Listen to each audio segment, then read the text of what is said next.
Hello बच्चों, मैं के वर्मा, आप देख रहे हैं कि फिजिक्स यूट्यूब चैनल। आज हम सॉल्व करने जा रहे हैं एनटीए अभ्यास टेस्ट पेपर 40 नंबर। चलिए करते हैं क्वेश्चन नंबर 1। देखिए क्या दिया गया है। In a hydrogen like atom electron make transition from an energy level with quantum number n to another quantum number n-1 if n is greater 1 the frequency of radiation emitted is proportional to. Okay, देखिए frequency जो है वो 2 factor पर depend करता है, एक तो atomic number पर और एक उसके प्रिंसिपल क्वांटम नंबर पर। तो देखिए इसका रिलेशन क्या है पहले समझ लेते हैं। तो रिलेशन बेटा देखिए क्या है, ये है z² n³। ओके, अब अगर हम बात करते हैं हाइड्रोजन एटम की, फॉर हाइड्रोजन एटम, तो आपको मालूम है z इक्वल टू कितना होगा 1। तो जो फ्रिक्वेंसी अब बनेगी वो 1/n³।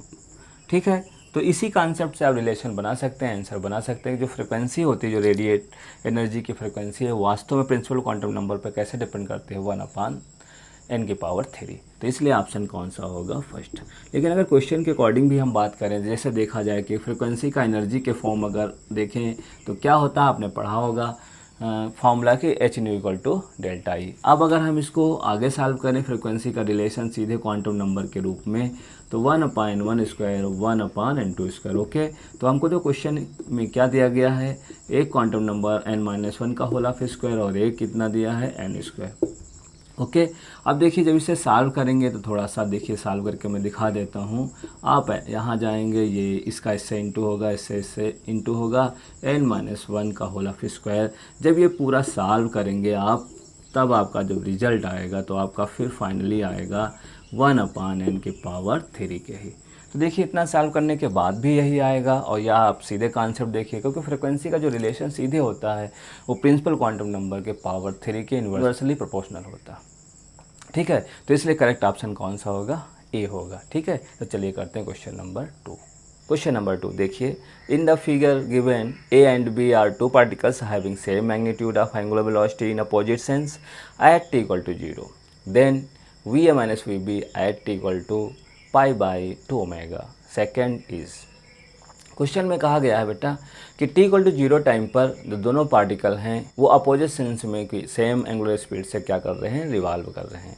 तो आपको बताना है t = π/2ω के टाइम पर उनकी वेलोसिटी का डिफरेंस क्या होगा। तो चलिए सॉल्व करते हैं। सबसे पहले फिगर मेंटेन कर लेते हैं बेटा। ये फिगर ये दिया गया है, ये एक पार्टिकल बेटा है वो a, वो ऐसे मूव कर रहा है और इसकी रेडियस जो दे रखी है, देख ले कितना दिया बेटा, ये r1 दिया गया। और दूसरे की जो रेडियस दे रखी है वो r2 दे रखी है। ठीक है, ये r2 दे रखा और इसकी रेडियस बेटा कितनी, r1। Clear, okay. और ये दोनों अपोजिट सेंस में क्या कर रहे हैं, रिवॉल्व कर रहे हैं। ठीक है, तो अब हमें बताना ये कब ऐसी कहानी है जब t = बेटा कितना था, 0 था। अब उन्होंने कहा कि अगर t = आप कितना ले लें, आपको टाइम बताया गया बेटा π/2ω पे। तो सबसे पहले ये देख लेते हैं कि पार्टिकल इतने टाइम के बाद कहाँ पहुँच जाएगा। तो सबसे पहले एक काम करते हैं, एंगुलर डिस्प्लेसमेंट फाइंड कर लेते हैं। एंगुलर डिस्प्लेसमेंट पता तो हो कहाँ पर पार्टिकल होंगे। तो देखिए थीटा का फॉर्मूला आप जानते हैं क्या बेटा, होता है ω t। तो ये वैल्यू रख सकते हैं ω × π/2ω। ओमेगा से ओमेगा कैंसिल, π/2 का मतलब हुआ कितना, 90 डिग्री। इसका मतलब है ये 90 डिग्री रिवॉल्व कर जाएंगे। तो देखिए नया डायग्राम बना देते हैं आपको। ये पार्टिकल यहाँ था। ठीक है, तो ये पार्टिकल जो ए पार्टिकल यहाँ था, अब ये मूव करके 90 डिग्री ऊपर चला जाएगा। मतलब इसकी वेलोसिटी बेटा क्या होगी, ये इधर आ जाएगा। ये पार्टिकल जो बी था वो यहाँ था, वो भी 90 डिग्री कहाँ पहुँचेगा, यहाँ। तो वो रिवॉल्व करके यहाँ पहुँचेगा। देखिए ये ऐसे रिवॉल्व करेगा, ये ऐसे VB। तो ये वेक्टर V, ये वेक्टर VB। अब देखिए हमको ये फाइंड करना है। ठीक है, बहुत आसान हो गया। अब हम देखिए निकाल सकते हैं कि VA vector minus VB vector equal to. अब देखिए सबसे पहला काम हम VA और VB की वैल्यू लिख लेते हैं। V बराबर बेटा क्या होता है, r ω। तो देखिए r1 ओमेगा दोनों का सेम ही है, उसमें कोई चेंज नहीं। डायरेक्शन की अगर बात करते हैं तो ये -i कैप हो जाएगा। और वी की भी बात कर लेते हैं तो R2 omega minus i cap ये भी हो जाएगा, क्योंकि दोनों की डायरेक्शन सेम है। चलिए वैल्यू रखते हैं अब यहाँ पर। तो देखिए VA minus VB equal to पहला ए रख लेते हैं तो R1 omega minus i cap minus R2 omega minus i cap. Okay, तो अब देखिए क्या बनेगा, minus R1 omega i cap plus ये माइनस माइनस प्लस हो जाएगा बेटा R2 ओमेगा आई कैप। अब ऑप्शन मिला लीजिए कौन सा ऑप्शन होगा, तो देखिए first option is the correct answer. Okay, तो ए सही ऑप्शन होगा। ठीक है, क्वेश्चन नंबर 3 देखिए बेटा क्या दिया गया है। A particle of mass m1 make a head on elastic collision with an other particle of mass m2 at rest. Okay, m1 rebound straight back with 4/9 of its initial kinetic energy, then find m1 upon m2 is okay। देखिए diagram पहले क्या दिया गया समझ लेते हैं। सबसे पहले कंडीशन है बिफोर और एक है आफ्टर। ठीक है, बिफोर में क्या दो पार्टिकल दे रखे हैं आपके पास, एक m1 दिया है और एक m1, इसको नाम दे देते हैं m2। और ये बेटा किस में है, रेस्ट में। और ये पहले मान लेते हैं v0 स्पीड से क्या कर रहा है, मूव कर रहा है। फिर क्या होता है कि वो दोनों ये क्या होते हैं, टकरा जाते हैं। टकराने के बाद इसकी वेलोसिटी अब हमें पहले पता लगाना है। तो कैसे हम पता लगाएंगे कि किस स्पीड से जा रहा होगा, रीबाउंड कर रहा, मतलब ये लड़ने का वापस लौट आ रहा है, तो ये कैसे पता लगाए। तो इसके लिए आपको हेल्प दी गई है क्वेश्चन के अंदर कि रीबाउंड जब होता है तो ये इनिशियल काइनेटिक एनर्जी का कितना पार्ट लेके मूव करता है, 4/9। इसका मतलब हम यहाँ से सॉल्व कर सकते हैं कि देखिए कैसे निकालेंगे। तो कहा गया है जो काइनेटिक एनर्जी इसकी है 1 की, वो इनिशियल का मतलब 4/9 of kinetic energy of initial. Okay, तो देखिए 4/9 दिया है तो इसको चलो सॉल्व कर लेते हैं। 4/9 इंटू 1/2 mv0 स्क्वायर और 1/2 m1 स्क्वायर। ओके, ये कैंसिल हो जाएगा तो v1 square equal to 4/9 v0 square. तो v1 इक्वल टू बेटा रूट निकाल देंगे 2/3 v0 के। तो देखिए ये स्पीड आपको मालूम हो गई। ठीक है, तो ये अगर इधर गया तो इसको मान लिया कि ये इधर चला गया। ओके, हेड ऑन कोलिजन हुआ है तो ये रीबाउंड किया, ये इधर लौटेगा तो वो उधर चला जाएगा। क्लियर। अब देखिए इसकी वैल्यू मैंने फाइंड कर लिया बेटा, कितना आया 2/3 v0। ओके, अब देखो यहाँ पर लॉजिक लगा लीजिए, बहुत आसान। टोटल इसकी वेलोसिटी कितनी थी, v0 थी। v0 का कितना पार्ट इसने ले लिया है, 2/3 v0। तो जो बचेगा वो कौन ले लेगा, दूसरा वाला कितना बचेगा, तो ये आपका जो बचेगा बेटा वो कितना, v0/3 के। ओके, अब हम आराम से वैल्यू निकाल सकते हैं। यूज़ करेंगे क्या, law of conservation of linear momentum. तो by using law of conservation of linear momentum, initial momentum हम पहले निकालेंगे। तो ये बॉडी रेस्ट में है तो इसी की बात करेंगे। तो m1 v0 + 0 इक्वल टू, अब देखिए इसको हम नेगेटिव ले लेंगे तो इसको हम क्या मान लेंगे, पॉजिटिव। तो देखिए माइनस ये आपका क्या था बेटा m1, ये क्या था आपका m2। ओके, तो m1 into 2/3 v0 plus m2 into v0/3। Okay, चलिए सॉल्व कर लेते हैं इसको इधर भेज देते हैं। m1 v0 plus 2/3 m1 v0। Okay, ये आपका कितना हो जाएगा, m2 v0/3 के। क्लियर। m1 यहाँ कॉमन ले लेते हैं, देखिए क्या बनता है, तो ये आपका बनेगा, इसको सीधे सीधे ऐड कर लेते हैं तो ये आपका हो जाएगा 5/3 v0। ओके, और ये m2 v0/3, 3 से 3 कैंसिल हो जाएगा, v0 से v0 कैंसिल हो जाएगा। तो बेटा क्या बनेगा, m1/m2 इक्वल टू 1/5। देखिए कौन सा ऑप्शन है, बी सही ऑप्शन होगा। ओके, तो बी करेक्ट ऑप्शन है। चलते हैं क्वेश्चन नंबर 4 में। क्वेश्चन नंबर 4 देखिए क्या दिया गया है। An object initially at rest explode into 3 fragments of equal mass. The momenta of 2 parts are 2p I cap and p j cap, where p is a positive number. The momenta of the third part is okay। देखिए क्या है question में दिया, ध्यान से समझिए। Before explosion और after explosion. Okay, तो पार्टिकल एक था जो किस में था बेटा, रेस्ट में। अगर रेस्ट में होगा तो इनिशियल मोमेंटम इसका जो होगा बेटा वो 0। फिर ये क्या होता है, 3 सेगमेंट में डिवाइड हो जा रहा। इसका जो मोमेंटा फर्स्ट है पार्टिकल का वो दिया गया है क्वेश्चन में 2p i कैप, और जो दूसरे पार्ट का मोमेंटम दिया गया है वो आपको pj कैप पूछा गया है। थर्ड पार्ट का मोमेंटम क्या होगा? क्लियर? तो चलिए यूज़ करते हैं bye using law of conservation of linear momentum. Okay, देखिए p इनिशियल इक्वल टू बेटा क्या होगा, p फाइनल, ये तो जीरो ही है, तो p1 vector plus p2 vector plus p3 vector. Okay, चलिए देखते हैं अब क्या करेंगे हम लोग। तो इसको यूज़ करते हैं, हमसे पूछा क्या गया p3, इसको पहले बाहर कर लेते हैं। तो minus p3 vector equal to p1 vector plus p2 vector. Okay, अब वैल्यू रख सकते हैं यहाँ पर, चलिए वैल्यू रख देते हैं। तो minus p3 vector equal to p1 की वैल्यू बेटा कितनी है, तो 2p i कैप और plus pj cap, p common ले लेते हैं तो 2i cap plus j cap. Okay, ये आपका वेक्टर आ गया। चलिए मॉड निकाल देते हैं। तो मैग्नीट्यूड चाहिए भी हमें, तो रूट में क्या आ जाएगा 5। तो एक चीज़ तो क्लियर है, ऑप्शन अगर हम चेक कर लेते हैं तो देखिए ऑप्शन में क्या क्या दिया गया है। देखिए फर्स्ट ऑप्शन में दिया गया है will be the magnitude of 3p। Okay, देखिए मैग्नीट्यूड कितना है, √5 है, इसका मतलब √5 जहाँ होगा वही ऑप्शन होगा।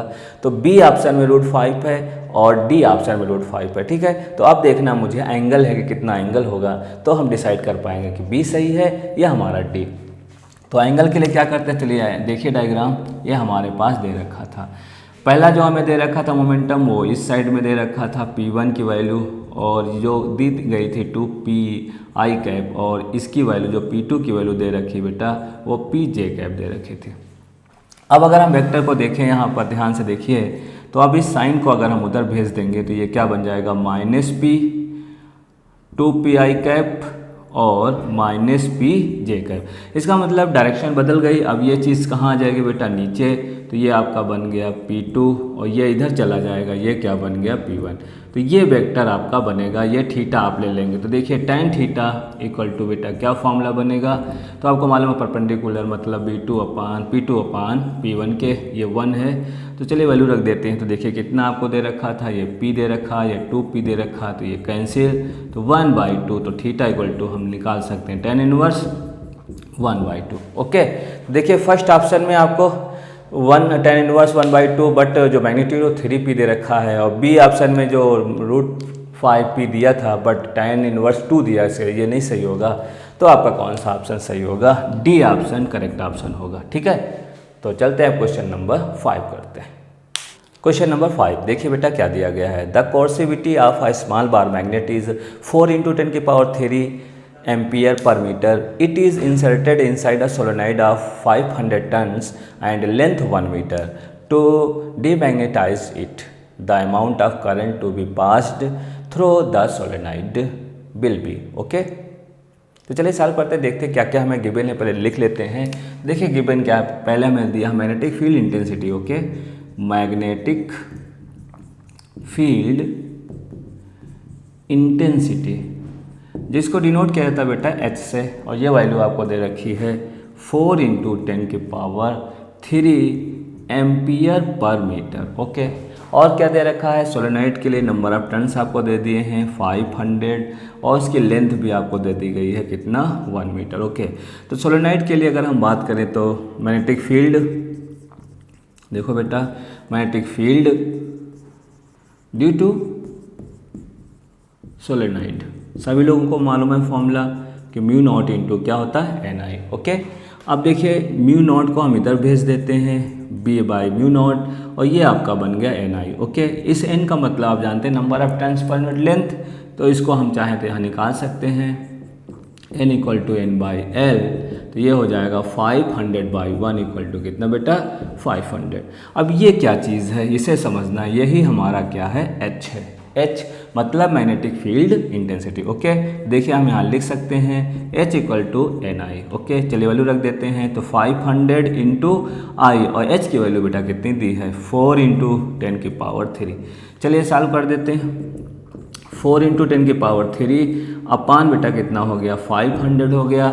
इसको आप लिख सकते हैं 4 × 10 कि पावर 1 के 2 अलग हो जाएंगे और अपान 5, तो ये हो जाएगा 0.8 into 10 equal to 8 ampere. Okay, तो ये अपना आंसर कितना होगा, कौन सा ऑप्शन है, देखिए सी करेक्ट ऑप्शन होगा बेटा, कौन सा, सी। अब यहाँ पर थोड़ा सा समझ लेते हैं, नोट समझ लो थोड़ा सा, क्योंकि अच्छा हो जाएगा, आपको याद हो जाएगा। जो मैग्नेटिक फील्ड इंटेंसिटी का फॉर्मूला बेटा होता है B upon mu naught minus आई होता। अब आई क्या चीज़ है इसे समझते हैं। देखिए जो आई है इसे क्या कहते हैं, ये क्या चीज़ है, ये है intensity of magnetization, intensity of magnetization. Okay, और इसकी वैल्यू जो वैक्यूम के लिए 0 होती है, वैक्यूम के लिए इसकी वैल्यू बेटा कितनी होगी, 0। तो जरा सोचो कि H equal to B upon mu naught minus 0 का कोई मतलब नहीं, तो क्या रिजल्ट आता है, H equal to B upon mu naught. इसीलिए हमने क्या किया, बी अपान म्यू नॉट के स्थान पर कितना ले लिया, H ले लिया। क्लियर, तो ये कॉन्सेप्ट याद रखिएगा, क्योंकि जो सोलेनोइड दे रखा था वो आपको दिया है एयर में ही है या वैक्यूम में ही है, उसके लिए वैल्यू इसकी कितनी आई की वैल्यू बेटा होती है 0, तो इसलिए ये क्वेश्चन बन गया। ओके, इंपॉर्टेंट क्वेश्चन है, अच्छे से रिवाइज करिएगा। क्वेश्चन नंबर 6 देखिए बेटा क्या दिया गया है, to get maximum current through a resistance of 2.5 ohm, 1 can use m row of cell, each row having n cell. Okay, the internal resistance of each cell is 0.5 ohm, the value of n and m if the total number of cell is 45 are। Okay, देखिए question बहुत ही important question है बेटा। सबसे पहले इसका concept आपको हम समझा देते हैं किस तरीके से क्वेश्चन को बनाएंगे। क्वेश्चन लगाने को तो मैं डायरेक्ट ही लगा सकता हूँ, बट थोड़ा सा आप कॉन्सेप्ट समझेंगे तो जब हम उस लॉजिक में जाएंगे तो आपको बहुत अच्छे से समझ में आ जाएगा। देखिए क्या बताया गया है कि कुछ रो दी हुई हैं, ये जैसे रो हमने बना लिया, ये कितनी रो हैं, सपोज ये मान लेते हैं कि m नंबर ऑफ रो है। क्लियर, और हर रो में कुछ सेल लगे हुए हैं, वो कितने सेल लगे हैं, वो n सेल लगे हुए हैं। ठीक है, ये n सेल लगे हुए हैं ऐसे ही। ओके, आपको क्लियर समझ में आ रहा होगा कि ऐसे हमने सेल डिज़ाइन कर लिया और इस तरीके से n नंबर ऑफ सेल लगे हुए हैं। ठीक है, इस तरीके से लगे हुए हैं। अब इनको एक क्या किया गया है, एक्सटर्नल रेजिस्टेंस से ऐड कर लिया गया और ये वैल्यू आपको बेटा कितनी दी गई है 2.5 ओम, और यहाँ पर जो इंटरनल रेजिस्टेंस आपको दे रखे हैं, बैटरी के ईएमएफ आपको दे रखा है, वो ई दे रखा है। क्लियर, तो स्मॉल आर की वैल्यू जो आपको दे रखी है बेटा कितना दिया है 0.5।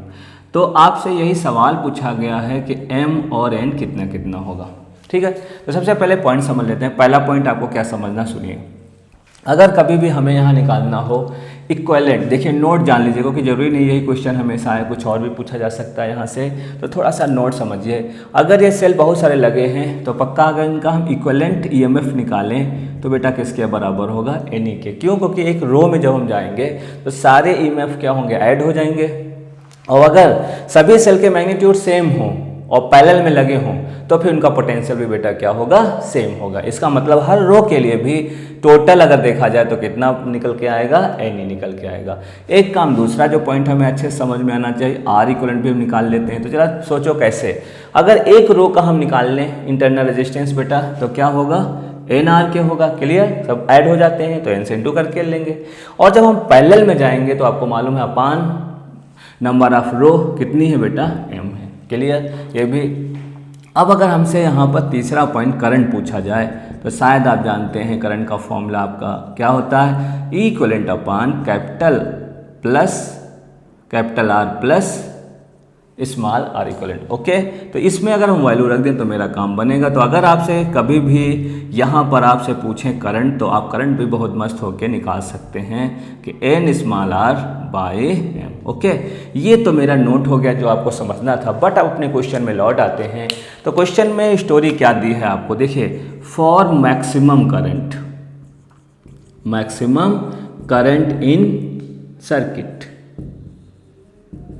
ओके, तो मैक्सिमम करंट कब सर्किट में होता है, जिस समय उसका जो एक्सटर्नल रेजिस्टेंस है वो इंटरनल रेजिस्टेंस के क्या हो जाते हैं, बराबर हो जाते हैं। तो बोलो बेटा एक्सटर्नल रेजिस्टेंस है कितना, आर, इंटरनल रेजिस्टेंस कितना है total, n r by m. बस इससे हमें न्यूमेरिकल को सॉल्व करना था।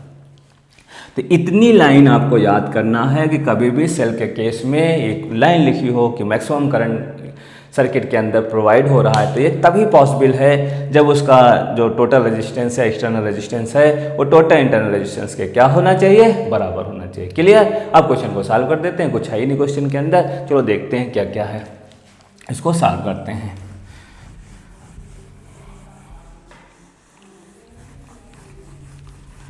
अब देखिए आपको नंबर ऑफ सेल भी दे रखे हैं, तो नंबर ऑफ सेल का मतलब क्या है, नंबर ऑफ सेल, ओके, इसका मतलब है n इंटू एम आपको कितना दे रखा है 45। क्लियर। तो चलिए शुरू करते हैं, सॉल्व करते हैं। तो NR/M, अब आपको देखो नंबर ऑफ सेल कितने दे रखे हैं 45 दे रखे, तो हमको ऐसा कुछ बनाना है इसके अंदर, तो बहुत आसान है। देखिए हमने क्या किया, m से इंटू और डिवाइड कर दिया, तो अब देखो मेरी बात बन चुकी है, NMR अपान बेटा कितना होगा m²। चलिए सारा डेटा सामने है, m² equal to NMR upon capital R, इसकी वैल्यू देखिए कितनी दे रखी है 45, और आपको स्मॉल r बेटा कितना दे रखा है 0.5, और ये आपका कितना दे रखा है 2.5, पॉइंट से पॉइंट हट जाएगा, ये आपका 5, ये आपका बेटा 9, तो m² इक्वल टू 9, तो m इक्वल टू कितना आ गया 3। ओके, दूसरा रिलेशन हमें मालूम है, mn इक्वल टू कितना है 45, n निकालना है 45/m, आपका हो गया 45/3 इक्वल टू कितना 15। तो देखिए कौन सा ऑप्शन है, चेक कर लेते हैं। देखिए बेटा ऑप्शन फर्स्ट में क्या दिया गया है, m इक्वल टू 3 और n इक्वल टू 15, मतलब सही जवाब कौन सा है बेटा, ए। ओके, वेरी इंपॉर्टेंट क्वेश्चन है, इसमें कुछ खास बातें जो निकल के आई हैं वो याद कर लीजिए कि अगर बहुत सारे सेल पैरेलल और सीरीज़ दोनों में मिक्स करके लगे हुए हैं, तो उस केस में क्या क्या फॉर्मूले हमने देखे। एक तो करंट का क्वेश्चन पूछा जा सकता है कि NE/R प्लस NR/M, और आपको सबसे बड़ा केस तो ये है मैक्सिमम करंट का, कि सर्किट के अंदर ऐसे केस में, ऐसे सर्किट में मैक्सिमम करंट कब होगी, जब एक्सटर्नल रेजिस्टेंस इंटरनल रेजिस्टेंस के बेटा क्या हो, बराबर हो। ओके, चलिए करते हैं क्वेश्चन नंबर 7। क्वेश्चन नंबर 7 देखिए बेटा क्या दिया गया है, in a below circuit AB is a wire of length 100 centimetre with resistance 5 ohm. Okay, if there is no deflection in the galvanometer, the current flowing in the wire AB। Okay, बहुत easy question है, कुछ नहीं है। Potentiometer concept है, आपको मालूम है। Potentiometer ऐसा सर्किट है जिसमें दो पार्ट होते हैं, एक प्राइमरी सर्किट और एक सेकेंडरी सर्किट। ओके, तो चलिए पहले फिगर बना देता हूँ जिससे आपको अच्छे से समझ में आ जाएगा। ये बैटरी लगी हुई है बेटा, ये वायर होता है यहाँ पर, ये A दिया होता है, ये B, इसकी जो लेंथ हमको क्वेश्चन में दे रखी है, कितना दे रखा है आपको 100 सेंटीमीटर, मतलब आप शायद समझते हैं 1 मीटर, और इसका रेजिस्टेंस भी आपको दे रखा है कितना, आपको रेजिस्टेंस दिया बेटा 5 ओम के। क्लियर। अब यहाँ पर उन्होंने एक बैटरी और लगा दिया, रेजिस्टेंस भी लगा दिए हैं, ऐसे देखिए रेजिस्टेंस लगा हुआ। ओके, लगा देता हूँ, नो प्रॉब्लम। ओके, यहाँ पर वैल्यू बेटा कितना है 1.2 ओम, और ये वैल्यू आपको कितनी दे रखी है 1.8 ओम, बाकी सारी चीज़ें ऐसे दे रखी हैं। ठीक है, ये पॉइंट आपका सी, और यहाँ पर आपको दे रखा 1.5 वोल्ट, और ये आपको कितना दे रखा है 10 ओम। अब क्वेश्चन में देखो क्या बताया गया, आपसे ये पूछा जा रहा है कि AB में कितना करंट होगा, और दूसरी बात ये बताई जा रही है कि जो डिफ्लेक्शन है गैल्वेनोमीटर में 0। इसका मतलब क्या है कि बैटरी से जो करंट चलेगा वो यहाँ तक आएगा, इधर नहीं पास होगा, क्योंकि अगर इधर करंट पास होता है तो यहाँ डिफ्लेक्शन कभी 0 नहीं होगा। इसका मतलब जो टोटल करंट है वो ऐसे इसी सर्किट में क्या बेटा हो जाएगा, पास हो जाएगा। बस क्वेश्चन हो गया। करंट निकालने का तरीका आपको मालूम है, देखिए I का फॉर्मूला बेटा क्या होता है, E/R इक्वलेंट। ओके, बैटरी इस सर्किट में कितनी दी हुई है, ऊपर वाले में केवल एक बैटरी है बेटा, कितना 1.5। रेजिस्टेंस देखो दो है, एक तो आपके पास 10 है और एक AB का जो रेजिस्टेंस है वो वैल्यू रख दिया जाए तो 1.5/10 प्लस 0.5।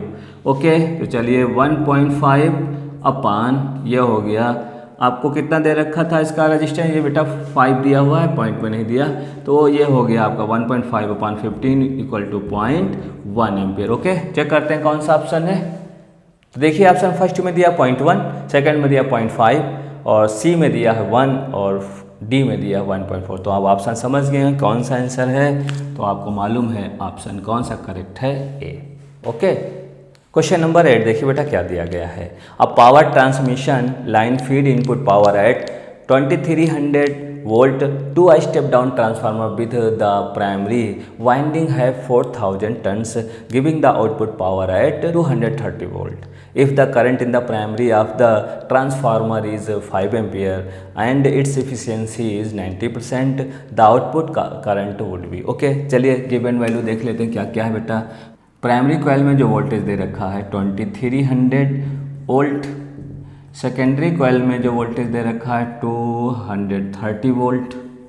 ओके, प्राइमरी में जो करंट दे रखा है बेटा कितना दे रखा है 5 एम्पियर।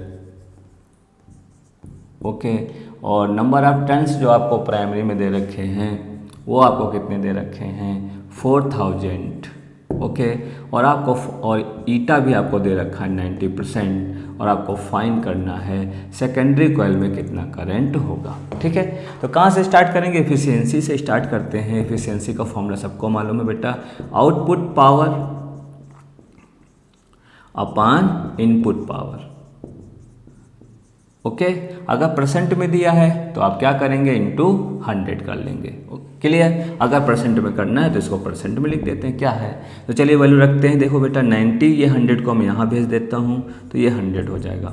पावर का फॉर्मूला आपको मालूम है VI अपॉन VI। आउटपुट का मतलब सेकेंडरी कॉइल से है और इनपुट का बेटा किसका मतलब है प्राइमरी कॉइल से। चलिए वैल्यू रख दिया जाए, क्या क्या मिलेगा।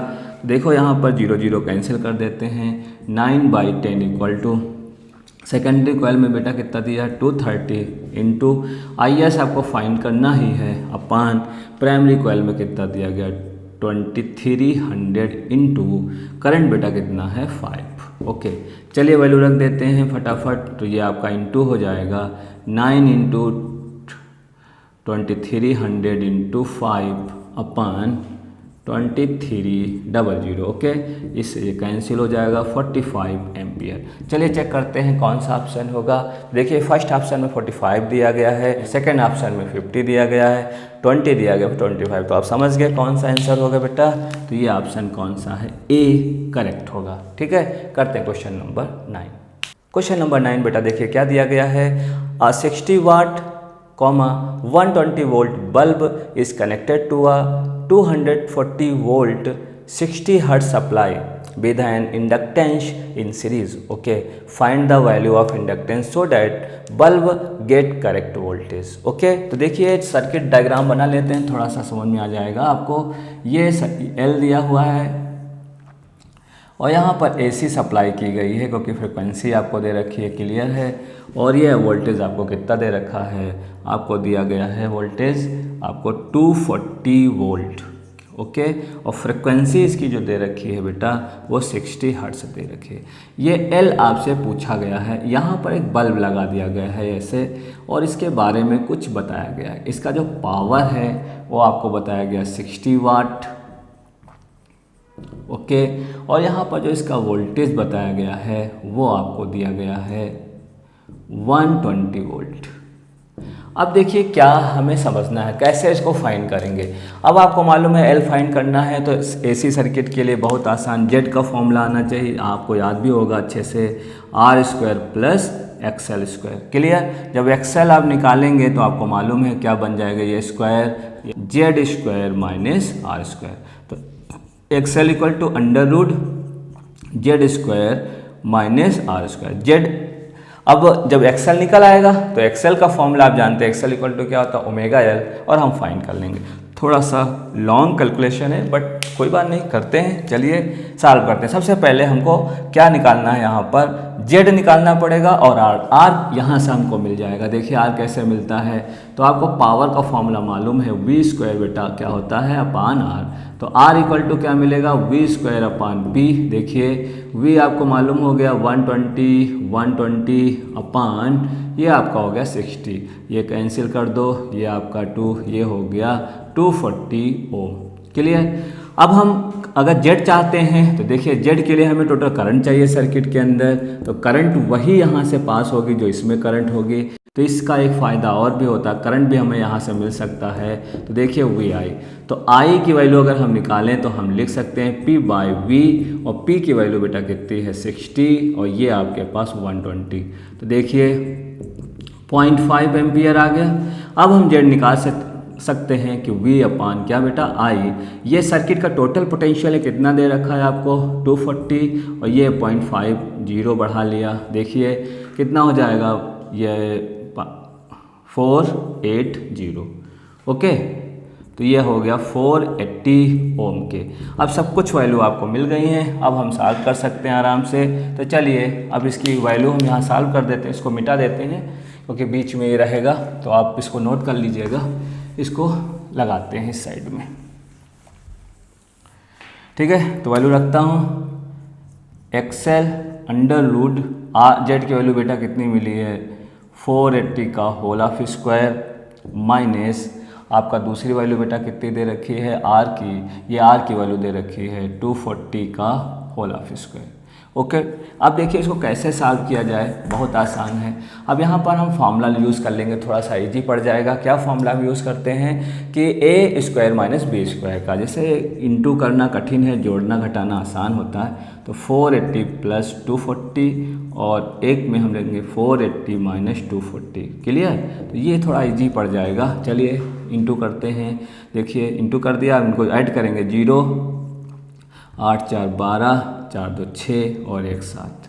ओके, अब यहाँ माइनस कर लेते हैं, तो देखिए क्या हो जाएगा 0, ये 4 और ये 2। अब देखिए ये क्या लिखा है, इसको ज़रा चेक करते हैं कैसे। ये 720 मतलब ये क्या चीज़ है, ये 24 20 में हम ढूंढना चाहते हैं। हाँ, अगर इसको हम 3 से इंटू कर दें तो ये बन जाएगा बेटा 3 इंटू 240 इंटू 240। क्लियर, तो देखिए अब हमारे पास बन गया 240√3। तो ये मेरा एक्सेल आया, अभी एल नहीं आया बेटा, क्वेश्चन थोड़ा सा लॉन्ग है। तो चलिए आगे बढ़ते हैं। एक्सेल का फॉर्मूला आपने पढ़ा होगा, एक्सेल इक्वल टू क्या होता है ओमेगा एल, और ये आपका हो गया 2πfl। Okay, L equal to X L upon 2πf। अब फाइनली रिजल्ट, चलिए वैल्यू रखते हैं, देखते हैं क्या मिलना है। तो 240√3 और अपान 2π इंटू, और आपको देखिए फ्रिक्वेंसी क्वेश्चन में दे रखी थी, कितनी दे रखी थी 60 दे रखी थी। चलिए वैल्यू सॉल्व कर देते हैं, 0 हो जाएगा, ये कैंसिल, ये 4, तो ये आपका बनेगा 2√3 अपान पाई। चलिए चेक करते हैं वैल्यू किस में होगी बेटा, हेनरी में। तो ऑप्शन चेक कर लेते हैं कौन सा ऑप्शन होगा। तो देखिए बेटा फर्स्ट ऑप्शन में दिया 2.3/पाई, दूसरे ऑप्शन में दे रखा 2√3, तीसरे में पाई, और फोर्थ ऑप्शन में दे रखा 2√3 अपान पाई। तो आप शायद समझ गए हैं ये कौन सा ऑप्शन करेक्ट है, डी ऑप्शन करेक्ट ऑप्शन होगा। ठीक है, अब करते हैं क्वेश्चन नंबर 10। क्वेश्चन नंबर 10 देखते हैं क्या दिया गया है। The two plate of a parallel plate capacitor are 4 mm apart, a slab of dielectric constant 3 and thickness 3 mm is introduced between the plate with its face parallel to them. Okay, the distance between the plate is so adjusted that the capacitance of the capacitor becomes 2/3 of its original value. What is the new distance between the plate? Okay, देखिए question में क्या है। देखिए एक plate, एक capacitor बेटा दिया हुआ है, इसके जो बीच की डिस्टेंस है d, वो आपको पहले कितना दे रखा है, आपको दे रखा है 4 mm के लिए। ओके, तो अगर हम इसके लिए c की वैल्यू लिखें तो c की वैल्यू जो होगी उसे हम कहेंगे एप्सिलॉन नॉट a/d। अब वो क्या कह रहे हैं कि इसके अंदर एक डायलेक्ट्रिक कांस्टेंट इंट्रोड्यूस कर दो। चलिए ठीक है, तो उन्होंने कहा कुछ एडजस्ट करना पड़ेगा, वही आपको बताना है। तो जिसे रखा गया है वो डायलेक्ट्रिक कांस्टेंट क्या है, देखो इसका जो k दिया है आपको, वो दे रखा है आपको कितना 3K, और इसकी जो थिकनेस भी दे रखी है वो भी आपको कितनी दी है 3 mm के। क्लियर, अब ये क्वेश्चन में बताया गया कि जो इसका c है, जो ये c आप निकालने जा रहे हैं, ये इस c का 2/3 है। ओके, तो चलिए अब सॉल्व हो जाएगा। देखिए फॉर्मूला हमें मालूम है epsilon not a d minus T plus d/k, और इसके लिए हमें वैल्यू पता है एप्सिलॉन नॉट a/d। इस d डैश को ही हमें फाइंड करना, तो डैश बना देते हैं। ये देखो ये क्रॉस मल्टीप्लिकेशन करते हैं तो 2d dash minus 2t plus 2t/k, 2 से इंटू कर दिया है मैंने, और ये आपका कितना बेटा हो जाएगा 3d। चलिए वैल्यू रख देते हैं फटाफट।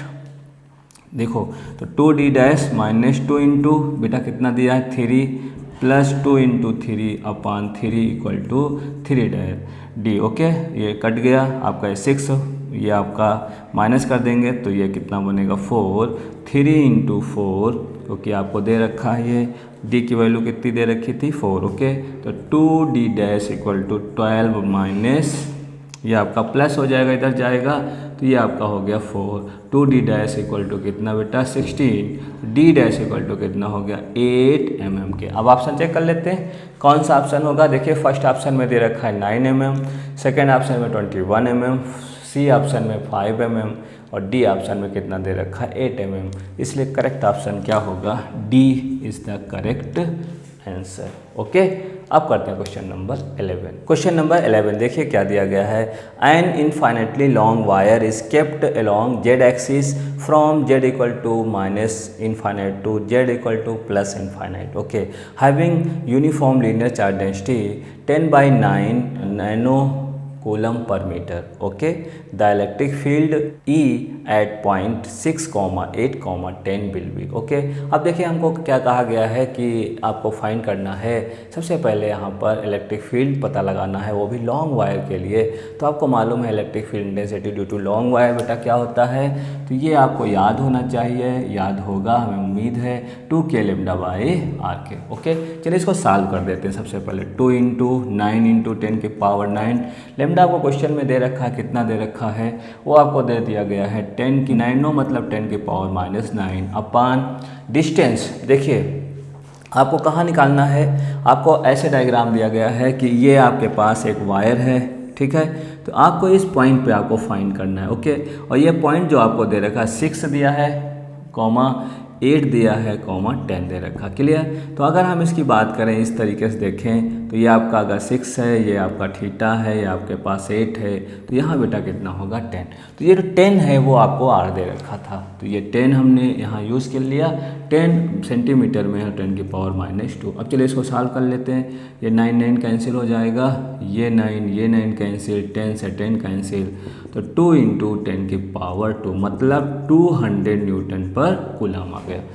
लेकिन अब हमें वेक्टर के फॉर्म में जाना है। ये देखिए आपका पॉइंट हो गया, ये आपकी फील्ड निकल के आ गई है। तो अब आप क्या करेंगे, इसको हम कंपोनेंट में डिवाइड कर लेते हैं। अगर ये थीटा तो ये भी थीटा होगा, तो अगर हम कंपोनेंट देखेंगे तो ये आपका EX कंपोनेंट होगा और ये कंपोनेंट बेटा कौन सा होगा EY।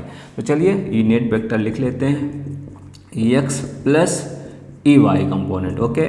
जब इसका कंपोनेंट इधर लेंगे तो देखिए क्या है, ये आपको कितना दे रखा है 200 न्यूटन पर कूलम, तो बनेगा ये 200 cos theta I cap plus ऊपर हम जाएंगे तो 200 sin theta J cap, clear.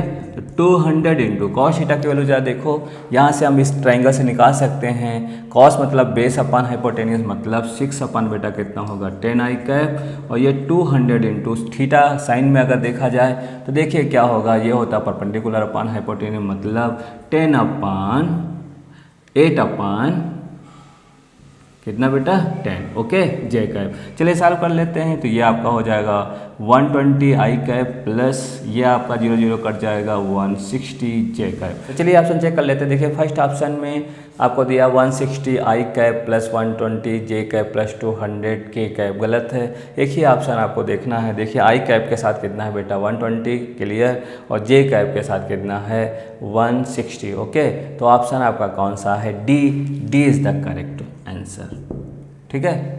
Question number 12 देखिए बेटा क्या दिया गया है। अ मास ऑफ 6 × 10 की power 24 kg is to be compressed in a sphere in such a way that the escape velocity from the sphere is 3 × 10 की power 8। What should be the radius of the sphere, okay. देखिए क्या क्या given है बेटा। एक तो मुझे मास दिया गया है, कितना दिया गया है 6 × 10 की पावर 24 kg के, क्लियर, ओके। आगे escape वेलोसिटी आपको दे दी गई है, कितनी वैल्यू दी गई है 3 × 10 की पावर 8, ओके। आपको रेडियस आपको फाइंड करनी है। तो देखिए escape वेलोसिटी का फॉर्मूला बेटा क्या होता है, √2 gm/r के, ओके। तो बहुत आसान है। ये मास आपको दे रखा है, वैल्यू रख लेते हैं। तो r अगर हम निकालेंगे तो देखिए क्या बन जाएगा, इधर स्क्वायर लगा देते हैं तो ये आपका आ गया 2 gm/r के, ओके। तो अब देखिए हम क्या फाइंड कर सकते हैं, r आराम से निकाल सकते हैं। तो r = 2 gm/v², क्लियर।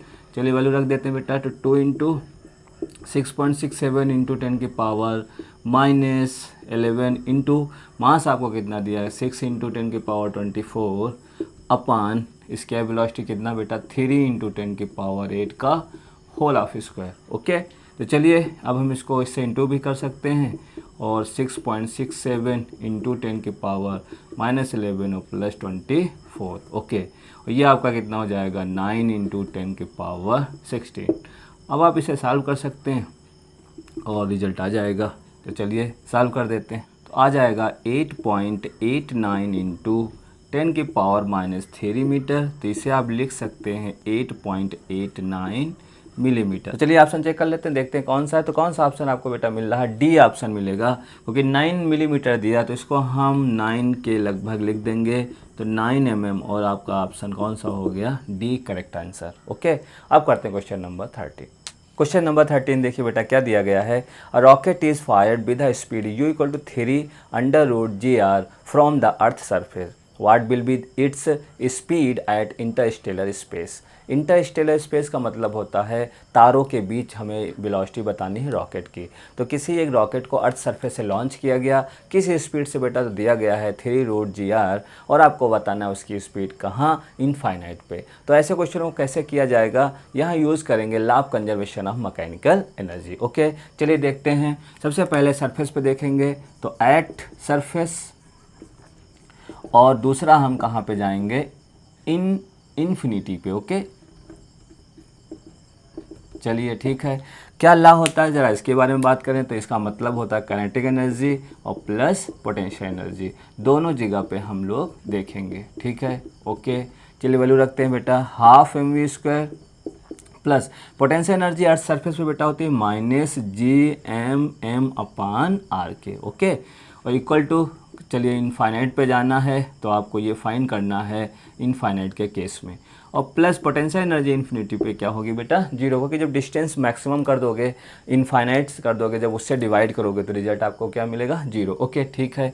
अब हमें स्पीड रखनी है, देखिए चलिए वैल्यू रखते हैं बेटा। ये दिया था 3√gr के तो स्क्वायर, और इसको एक काम कर देते हैं। देखिए आपने एक रिलेशन पढ़ा होगा कि gm इक्वल टू बेटा क्या होता है, gr²। क्योंकि हमें gr के फॉर्म में हमें जाना है तो gm को हम कन्वर्ट कर लेंगे किससे, gr² से। चलिए वैल्यू रख देता हूँ तो देखो बेटा क्या मिलेगा। अब ये साइन इसको क्या कर देगा बेटा, माइनस, तो ये हो गया gr² m/r, और इक्वल टू इसको ऐसे ही लिख लीजिए। ठीक है, ये r से r कैंसिल करेंगे तो देखो बेटा ये क्या होगा, ये इसका स्क्वायर करेंगे तो 9 हो जाएगा, ये m हो गया, ये gr और /2। ओके, और माइनस ये बन गया mgr equal to 1/2 mv infinite के लिए हम बात कर रहे हैं। तो देखिए ये आप इसको काटेंगे तो कितना आ जाएगा बेटा, 4.5 mgr माइनस mgr। ओके, और ये आपके पास ऐसे आप लिखते रहिए। देखिए कितना बचेगा, ये बचेगा आपका 3.5 mgr equal to ½ mv infinite के लिए। अब देखिए मास से मास कैंसिल हो जाएगा, इससे इंटू करेंगे तो कितना हो गया, 7gr equal to speed infinite के लिए। अब देखो आराम से आप निकाल सकते हैं कि अंडर रूट बेटा क्या होगा, 7gr के। चलिए ऑप्शन चेक करते हैं। तो फर्स्ट ऑप्शन में बेटा 0 दिया, सेकंड ऑप्शन में √2gr दिया, और सी ऑप्शन में दिया हुआ है √7gr। इसका मतलब ऑप्शन बेटा कौन सा होगा, सी करेक्ट आंसर होगा। ठीक है, अब करते हैं क्वेश्चन नंबर 14। क्वेश्चन नंबर 14 बेटा देखिए, the ratio of energy of emitted radiation by a black body at 600K and 900K when the surrounding temperature is 300 kelvin is. Okay, तो देखिए क्या क्या गिवन है बेटा।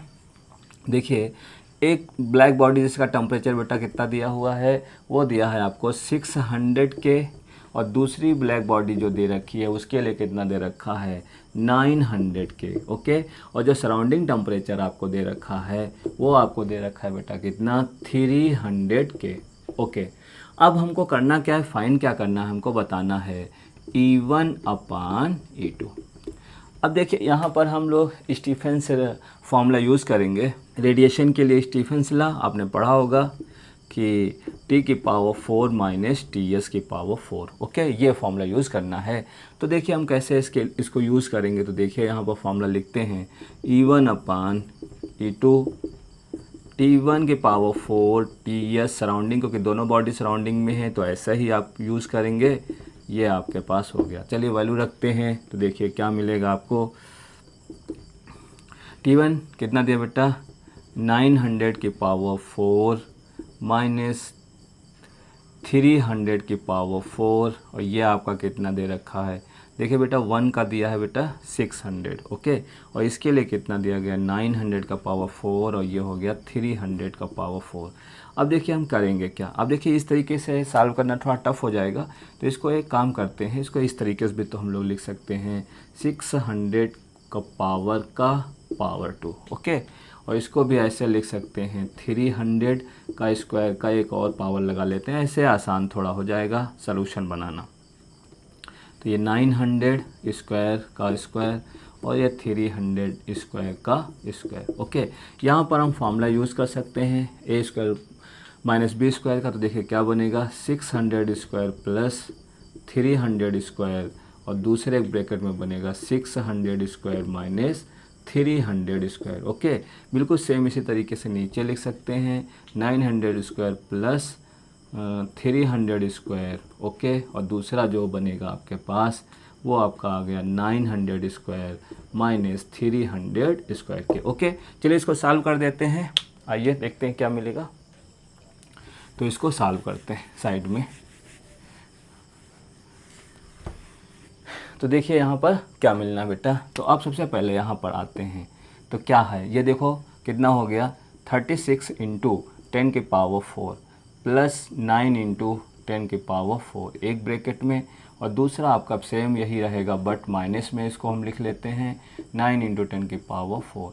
बिल्कुल इसी तरीके से नीचे जाएंगे तो ये हो जाएगा 81 इंटू 10 की पावर 4 और प्लस बेटा 9 इंटू 10 की पावर 4। ओके, इसी बिल्कुल सेम इसी तरीके से ये आपका हो गया 4 माइनस 9 इंटू 10 की पावर 4 के। ठीक है, इसको भी मिटा देते हैं। देखिए अब हम इसको सॉल्व करते हैं अच्छे से, क्या मिलेगा देखिए, इनको ऐड कर लेते हैं तो देखिए कितना हो जाएगा आपके पास 36 में 9 जब ऐड करेंगे तो आपका कितना हो जाएगा बेटा, ये आपका हो जाएगा 45 इंटू 10 की पावर 4 इंटू 36 में 9 जब माइनस करेंगे तो कितना मिलेगा 27 इंटू 10 की पावर 4। अब ये 81 में 9 ऐड करेंगे बेटा कितना होगा 90 10 की पावर 4 इंटू, अब 81 में 9 जब माइनस करें तो कितना आएगा 72 इंटू 10 की पावर 4। देखो अब इजी हो गया, ये कैंसिल हो जाएगा, ये कैंसिल हो जाएगा।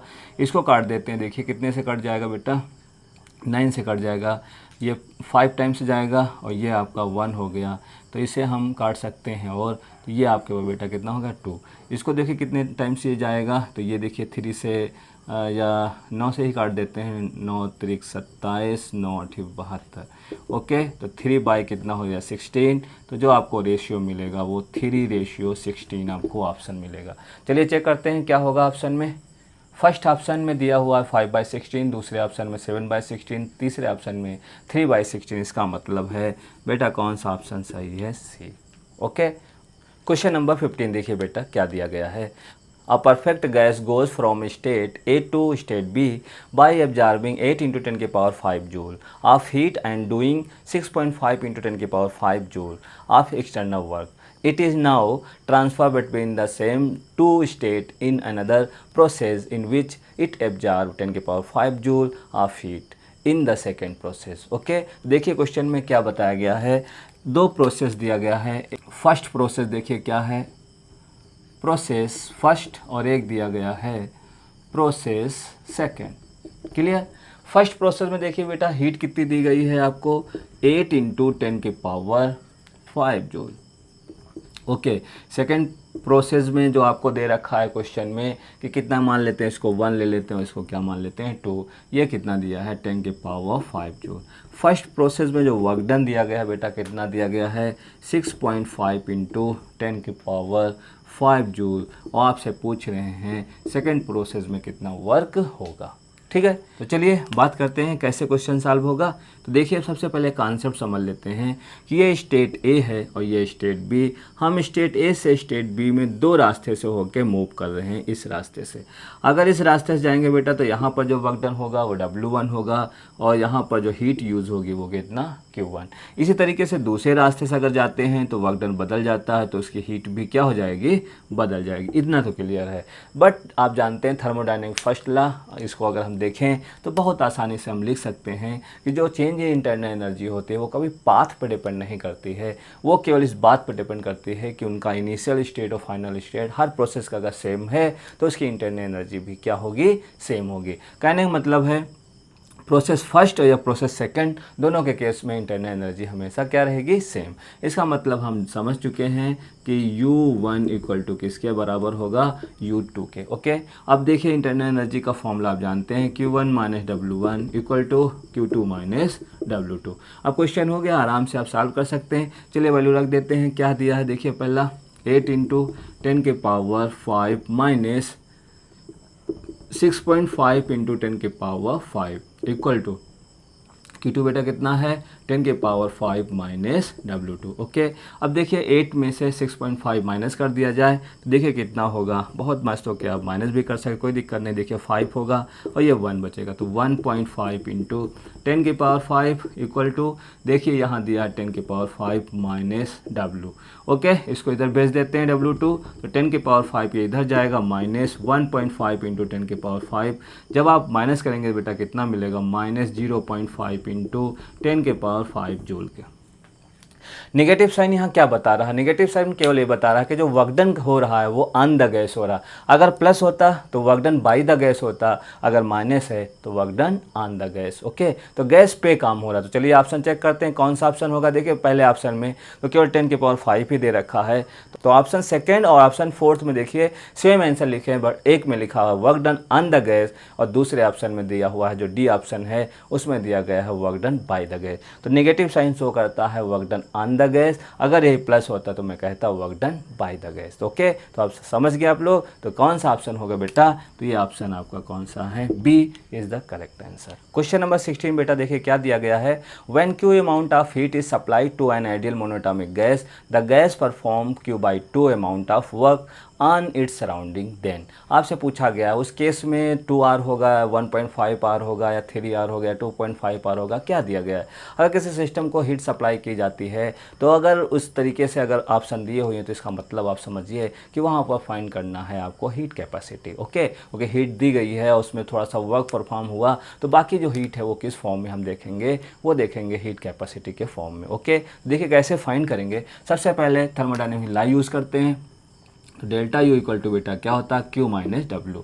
आपको सिस्टम में Q दे रखा है, वर्क डन कितना कहा गया है बेटा, कहा गया है Q/2 आपने वर्क डन किया, इतना Q दिया तो इतना वर्क डन आपने किया। इसका मतलब जो हीट कैपेसिटी अगर फाइंड करनी तो हमको एनर्जी चाहिए, तो अगर हाफ एनर्जी निकल गई तो बेटा कितना बचेगा, हाफ ही एनर्जी बचेगी क्योंकि आधा एनर्जी आपने वर्क डन में यूज़ कर लिया। अब अगर हमें इंटरनल एनर्जी मिल गया है तो मुझे काम करते हैं। देखिए अब हम क्या करेंगे, किस तरीके से फाइंड करेंगे। सबसे पहले डेल्टा U को हम चेंज करते हैं।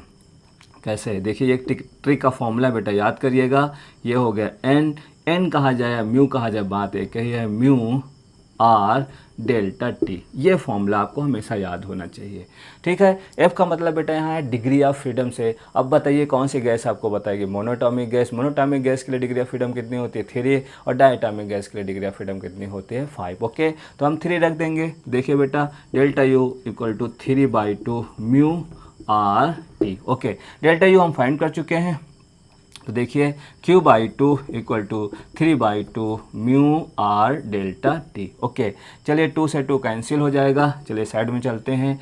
देखिए Q इक्वल टू बेटा कितना, 3 mu R delta T. Okay, अब देखिए हीट कैपेसिटी आप फाइंड कर सकते हैं। आप जानते हैं हीट कैपेसिटी का फॉर्मूला बेटा क्या होता है, Q/म्यू डेल्टा टी। म्यू का मतलब यहाँ मोल से है, कहीं कहीं आपने देखा होगा इस तरीके से भी लिखा जाता है, C equal to Q/N delta T. मतलब दोनों का मतलब क्या है बेटा, सेम ही है। तो चलिए वैल्यू रख देते हैं फटाफट। देखिए क्या आंसर आने वाला है। Q हमने फाइंड किया, कितना निकल के आया, 3 म्यू आर डेल्टा टी और म्यू डेल्टा टी से हम डिवाइड कर देंगे। तो देखिए सी की वैल्यू बेटा कितना मिला 3r के। ओके, तो अब देखिए कि क्या आंसर होना चाहिए। पहले ऑप्शन में आपको 2 दिया है r, सेकेंड ऑप्शन में 1.5r, थर्ड ऑप्शन में 3r और फोर्थ ऑप्शन में 2.5r। तो आप समझ चुके हैं कौन सा ऑप्शन होगा बेटा, C is the correct answer. Okay, अब करते हैं क्वेश्चन नंबर 17। क्वेश्चन नंबर 17 बेटा देखिए क्या दिया गया है। A very long metallic hello pipe of length L and radius R is carrying a charge Q uniformly distributed upon it. The pipe is rotated about its axis with constant angular speed omega. Okay, the energy stored in pipe of length L by 100 is. Okay, अब देखिए क्या करना है, energy हमें अगर find करना है तो एनर्जी का फॉर्मूला आप जानते हो कि होता है U = B² upon 2 mu not और इंटू वॉल्यूम। ओके, तो वॉल्यूम को हम ज़रा ओपन कर लेते हैं तो और आसान हो जाएगा। तो वॉल्यूम क्या होता है बेटा, A इंटू L, लेंथ। किस लेंथ पे हमें काम करना है तो आपको बताया गया है कि L by 100 पे आपको सॉल्व करना है। तो ओके, यहाँ पर हम 100 रख देते हैं और इसे हम बना देते हैं। तो ये बनेगा 2 म्यू नॉट इंटू और ये बन जाएगा बेटा πr² L by 100 के। ओके, चलिए इसे लिख लेते हैं ढंग से, πr² L अपान 2 म्यू नॉट इंटू 100। ओके, ये हमने इक्वेशन तैयार की।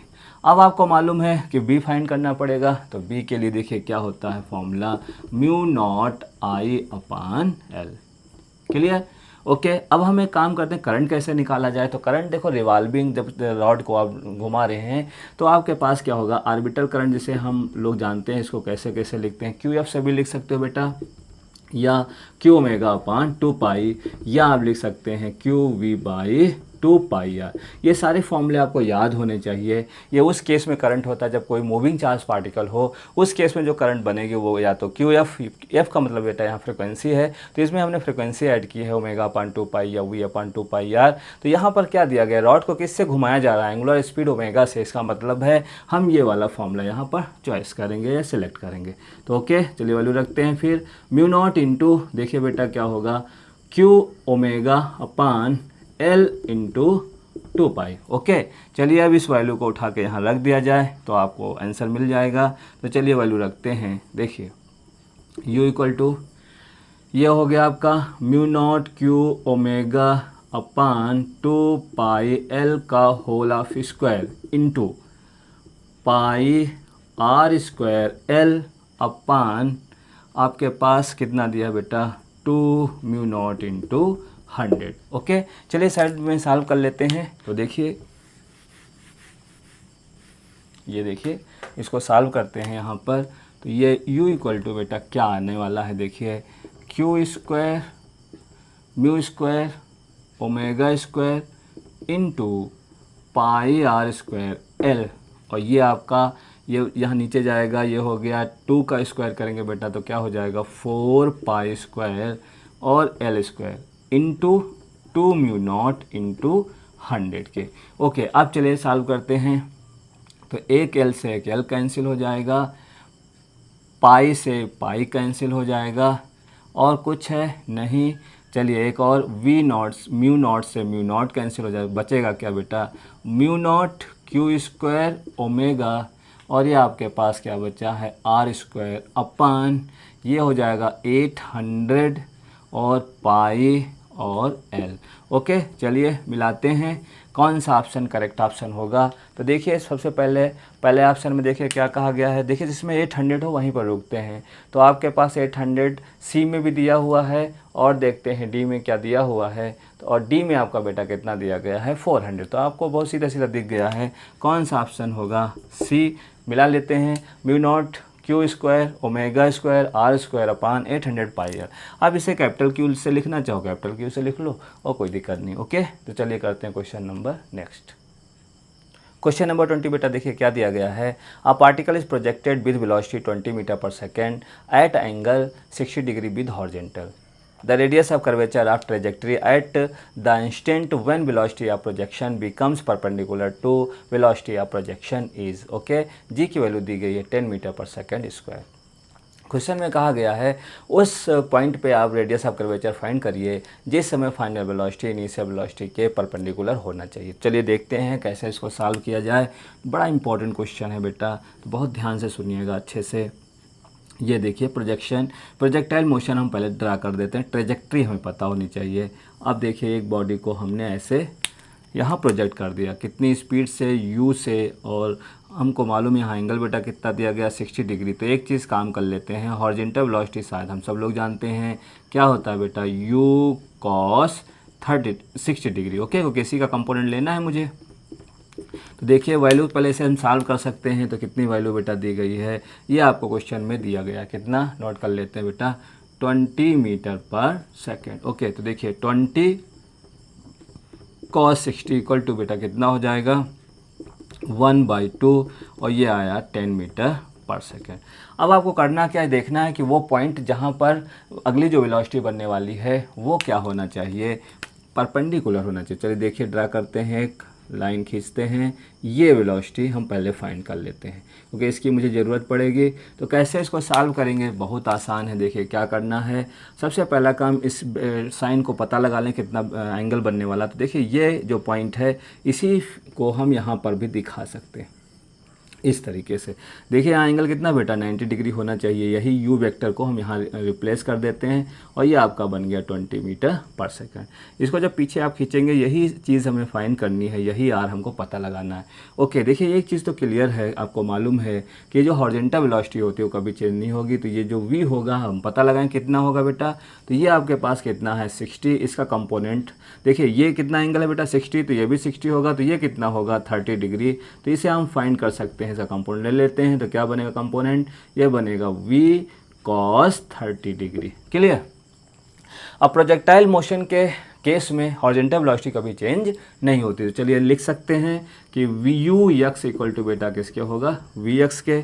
इसकी वैल्यू मैंने 10 निकाल ली है, ये वैल्यू मुझे चाहिए।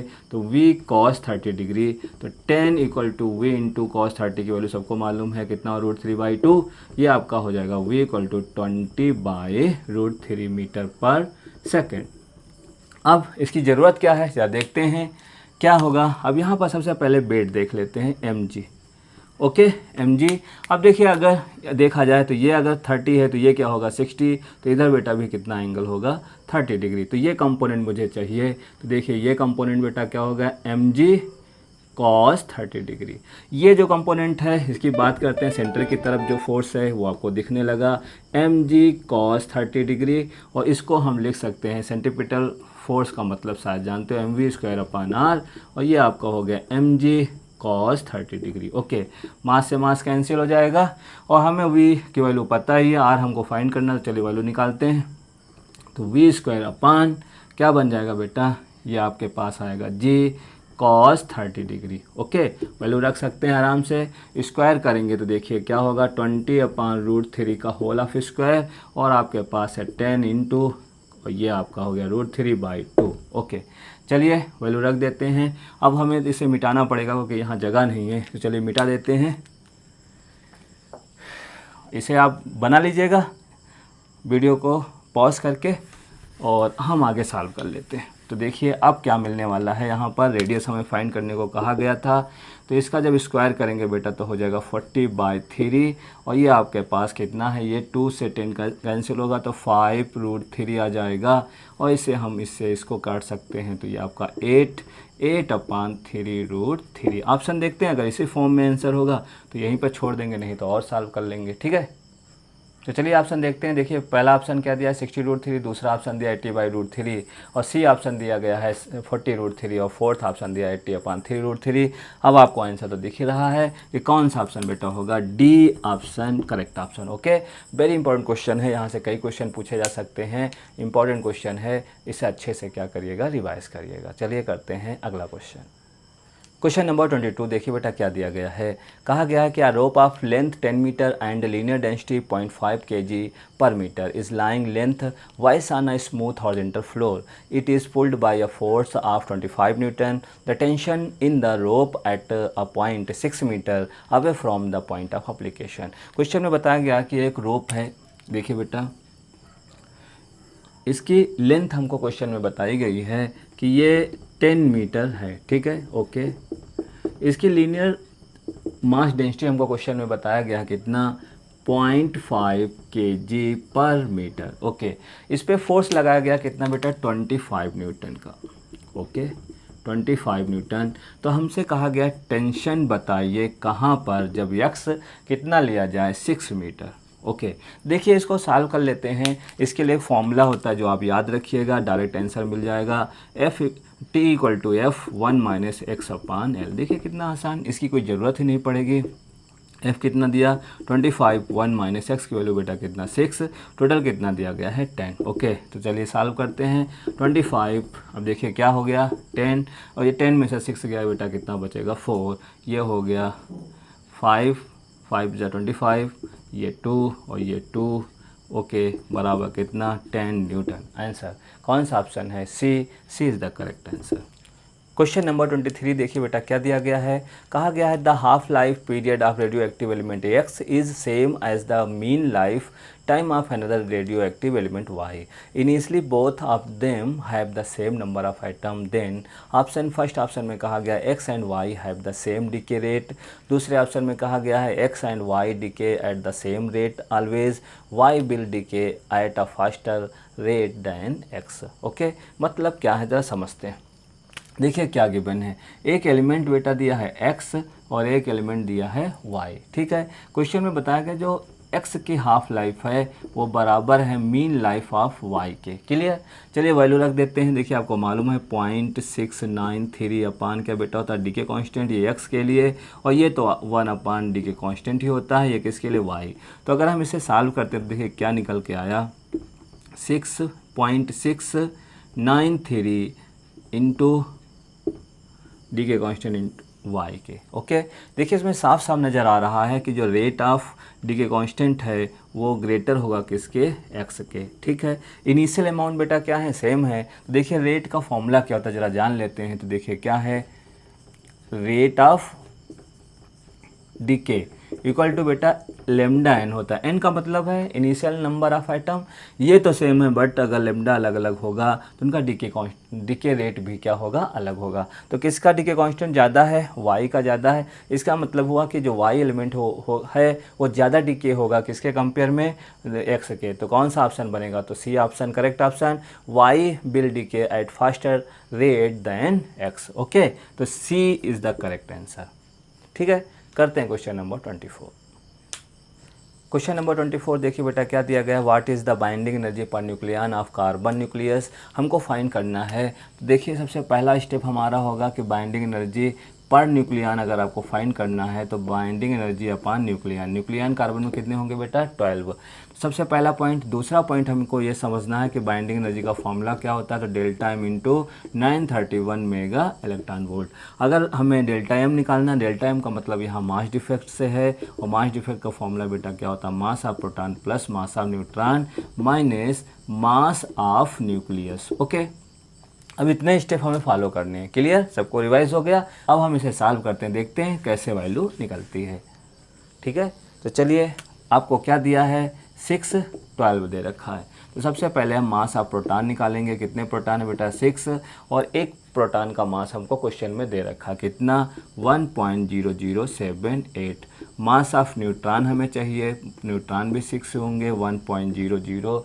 इसकी वैल्यू बेटा कितनी दे रखी है न्यूट्रॉन के लिए, 87 दे रखी है।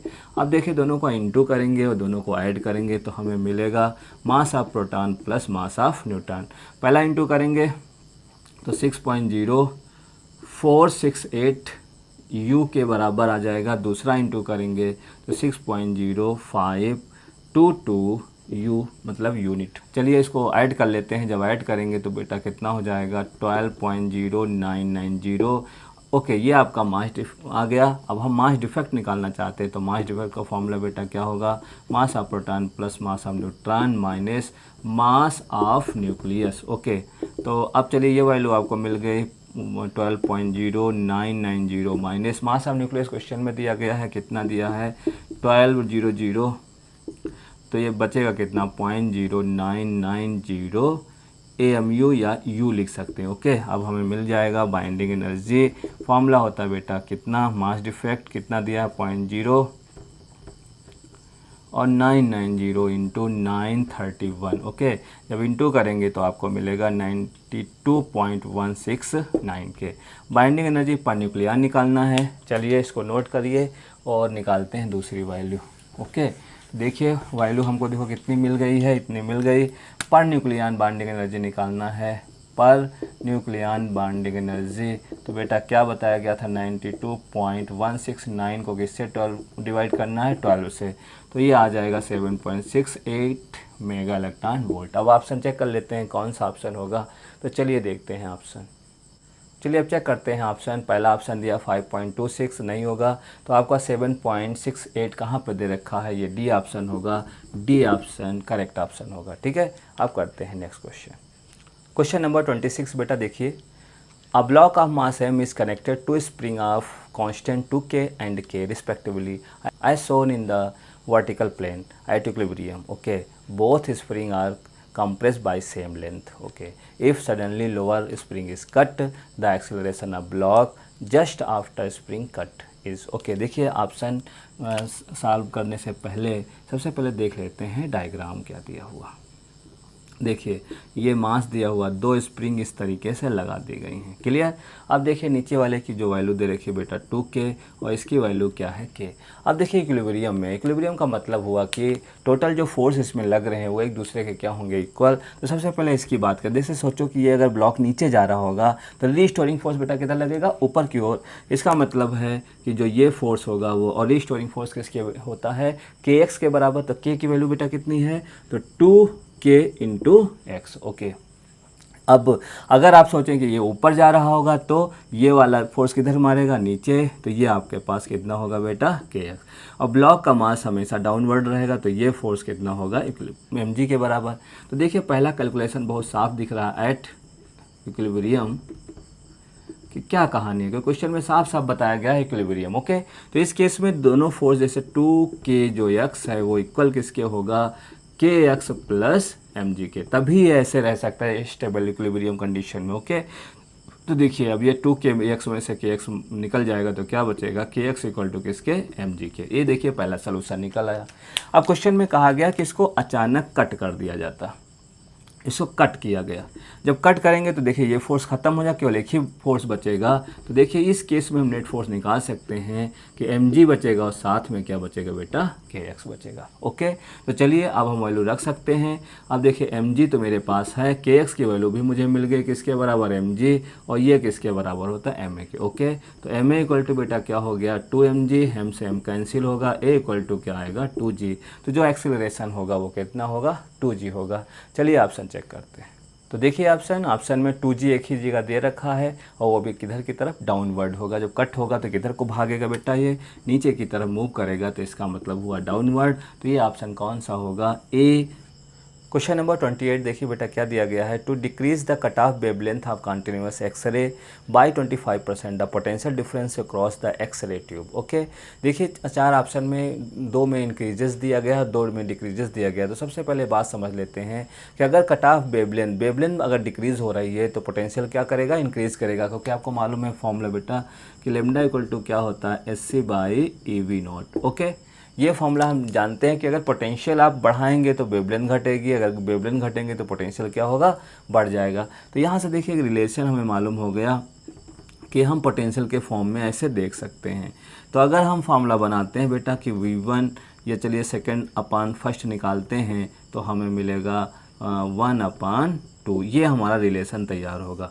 क्वेश्चन में क्या बताया गया है कि 25% क्या हो रहा है, डिक्रीज़ हो रहा है। तो मान लेते हैं सबसे पहले कि 100% हमारे पास था और 25% अगर डिक्रीज़ हो जाएगा तो कितना बचेगा बेटा, 75%। ओके, तो इस तरीके से आप क्वेश्चन को मेंटेन किया करिए। कहा गया 25% वेवलेंथ डिक्रीज़ हो रही है, इसका मतलब क्या 100 था, 25 कम हो गया तो कितना बच्चा बेटा, 75। ओके, चलिए वैल्यू रखते हैं फिर। V2/V1 वैल्यू हमारे पास बेटा कितनी है, तो 100/75। देखिए इसको 25 से काट देते हैं, 25 3 75, 25 चौको 100, ये 4/3 होगा। परसेंटेज इंक्रीजेस का फॉर्मूला आप जानते हैं सभी लोग, V2/V1 -1 और इंटू 100 के। क्लियर। अब देखिए सॉल्व हो गया बेटा, 4/3 - 1 × 100, इसे सॉल्व करेंगे तो ये बन जाएगा 100/3%। कौन सा ऑप्शन बेटा होगा? फर्स्ट होगा, मस्ट बी इंक्रीज बाई 100/3%, इसलिए करेक्ट ऑप्शन जो आपका होगा वो क्या है? ए। ओके, अब करते हैं नेक्स्ट क्वेश्चन। क्वेश्चन नंबर 29 देखिए बेटा क्या दिया गया है। The excess pressure inside a spherical drop of water is 4 times that of another drop, then their respective mass ratio is. Okay, देखिए दो ड्रॉप आपको दे रखी हैं, एक वाटर की दी गई है और एक कोई दूसरी ड्रॉप है। ओके, क्वेश्चन में एक बात बताई गई है कि जो इसका प्रेशर है वो दूसरे का कितना दिया गया बेटा? 4 times दे दिया गया। दूसरे का कितना दिया गया? 4 times that of another drop. Okay, अब देखिए आपको फॉर्मूला मालूम है एक्सेस प्रेशर का बेटा क्या होता है? 2T/R, ये आपको मालूम है फॉर्मूला। तो इससे देखिए बन जाएगा फॉर्मूला पहला काम, ये R1 आपका मिल गया और यहाँ से अगर हम बात करें तो 4 × 2T/R2। क्लियर? देखिए T से T कैंसिल हो जाएगा और 2 से 2 कैंसिल हो जाएगा, तो इससे मिलेगा मुझे क्या? देखिए 1/4 = R1/R2। एक चीज़ तो क्लियर हो गया। अब बात आती है कि हमसे पूछा क्या गया है मास रेशियो। तो देखिए मास निकाल लेते हैं, m1/m2 = 4/3 πr³ × ρ, और दूसरा फॉर्मूला बनेगा 4/3 πr³ × ρ। ये आपका R1 तो ये R2। देखो डेंसिटी बता ही नहीं गए तो इसका मतलब हम सेम ले लेंगे। अगर या तो दिया होता तो हम अलग अलग डेंसिटी ले लेते, बट अगर क्वेश्चन में नहीं बताया गया तो क्लियर है दोनों एक ही जैसी हैं, बस अंतर इतना है कि दोनों का साइज़ क्या है? अलग अलग। ओके, देखिए ये कैंसिल हो जाएगा, ये कैंसिल हो जाएगा। देखिए बेटा क्या बना? R1/R2 का पावर 3 वैल्यू रख सकते हैं, बहुत मस्त। देखिए क्या होगा बेटा? 1/4 का पावर 3, तो 1/ देखिए क्या करेंगे इसको आप 3 बार इंटू करिए। देखिए 4 चौक 16 चौक को 64। ओके, तो देखिए 64, तो क्या ऑप्शन आपका बन जाएगा? 1/60। क्लियर? चलिए ऑप्शन मिला लेते हैं। फर्स्ट ऑप्शन में बेटा दिया 1/16, दूसरे ऑप्शन में दिया 8/1 और थर्ड ऑप्शन में दिया 1/4, फोर्थ ऑप्शन में दिया 1/64। तो इसलिए करेक्ट ऑप्शन क्या होगा? डी। ओके, क्वेश्चन नंबर 30 देखिए क्या दिया गया है। Equal volume of 2 immiscible liquid of density 2 ρ and 4 ρ respectively are filled in the vessel as shown in the figure. 2 small holes are punched at depth h/2 and 2h respectively from the surface of the lighter liquid. If V1 and V2 are the velocities of flux at these holes, then the ratio of V1/V2 is। okay, सबसे पहले काम करते हैं, figure बना लेते हैं। तो देखिए फिगर पहले ये आपको दे दिए गए हैं 2 बीकर, इसमें जो लिक्विड रखा गया है देखिए उसकी डेंसिटी दी गई है ρ, उसकी डेंसिटी दी गई है बेटा 2 ρ, और दूसरा जो है वो है उसकी जो डेंसिटी दी गई है वो 4 ρ दे दी गई है। ठीक है, ओके, ये हमने कर लिया। इसकी हाइट बेटा कितनी है? h है। इसकी भी हाइट बेटा कितनी है? ये भी h है। यहाँ पे जो पहला होल किया गया है ये हाइट आपको बताई गई है कितनी? h/2, और ये जो वेलोसिटी है v1। दूसरा जो होल किया गया था वो 2h पे किया गया था, तो इसे v2 और आपसे फाइंड करने को कहा गया v1/v2 ? ओके, अब देखिए कैसे फाइंड करेंगे। सबसे पहले यहाँ एनर्जी थ्योरम यूज़ करेंगे बर्नौली का। तो उसमें क्या है? पोटेंशियल एनर्जी इक्वल टू बेटा किसके हो? काइनेटिक एनर्जी के। यहाँ पोटेंशियल एनर्जी किस फॉर्म में हो? तो डेंसिटी के फॉर्म में, मतलब ρgh। तो रो जो दिया हो वो लेंगे, h जो दिया वो लेंगे, बाकी g तो कांस्टेंट रहेगा। देखिए रो बेटा कितना दिया गया है? 2 ρ, g h बेटा कितना दिया? h/2 = हाफ रो v² होता, बट यहाँ रो जो देंगे वही लेना है आपको। तो 2 ρ × v1²। ओके, चलिए ये 2 से 2 कैंसिल, ये 2 से ये 2 कैंसिल, रो से रो कैंसिल। तो देखिए बेटा क्या बना? v² = gh। तो ये आपका फॉर्मूला आया v1 = √gh। Equation first. Clear? अब हम करते हैं क्या? v2 निकालने जाते हैं। तो हम ये एनर्जी पूरी सॉल्व करेंगे। तो देखिए पहले इतनी एनर्जी निकाल लेते हैं। तो 2 ρgh प्लस ये टोटल एनर्जी निकालते हैं 4 ρgh इक्वल टू, अब एनर्जी काइनेटिक एनर्जी जिस लिक्विड पे हम काम कर रहे हैं उसी की डेंसिटी ली जाती है बेटा। तो ये हो गया हाफ, कितनी डेंसिटी बेटा इसकी दी गई है? ये है 4 ρ और v2²। चलिए सॉल्व करते हैं। ये कितना हो जाएगा? 4 और 2 कितना हो जाएगा बेटा? 6। ये 2 दिया, ये 4 है, कितना हो गया? 6 ρgh इक्वल टू 2 से ये 2 कैंसिल कर देते हैं, 4 से 2, तो ये बनेगा ρv²।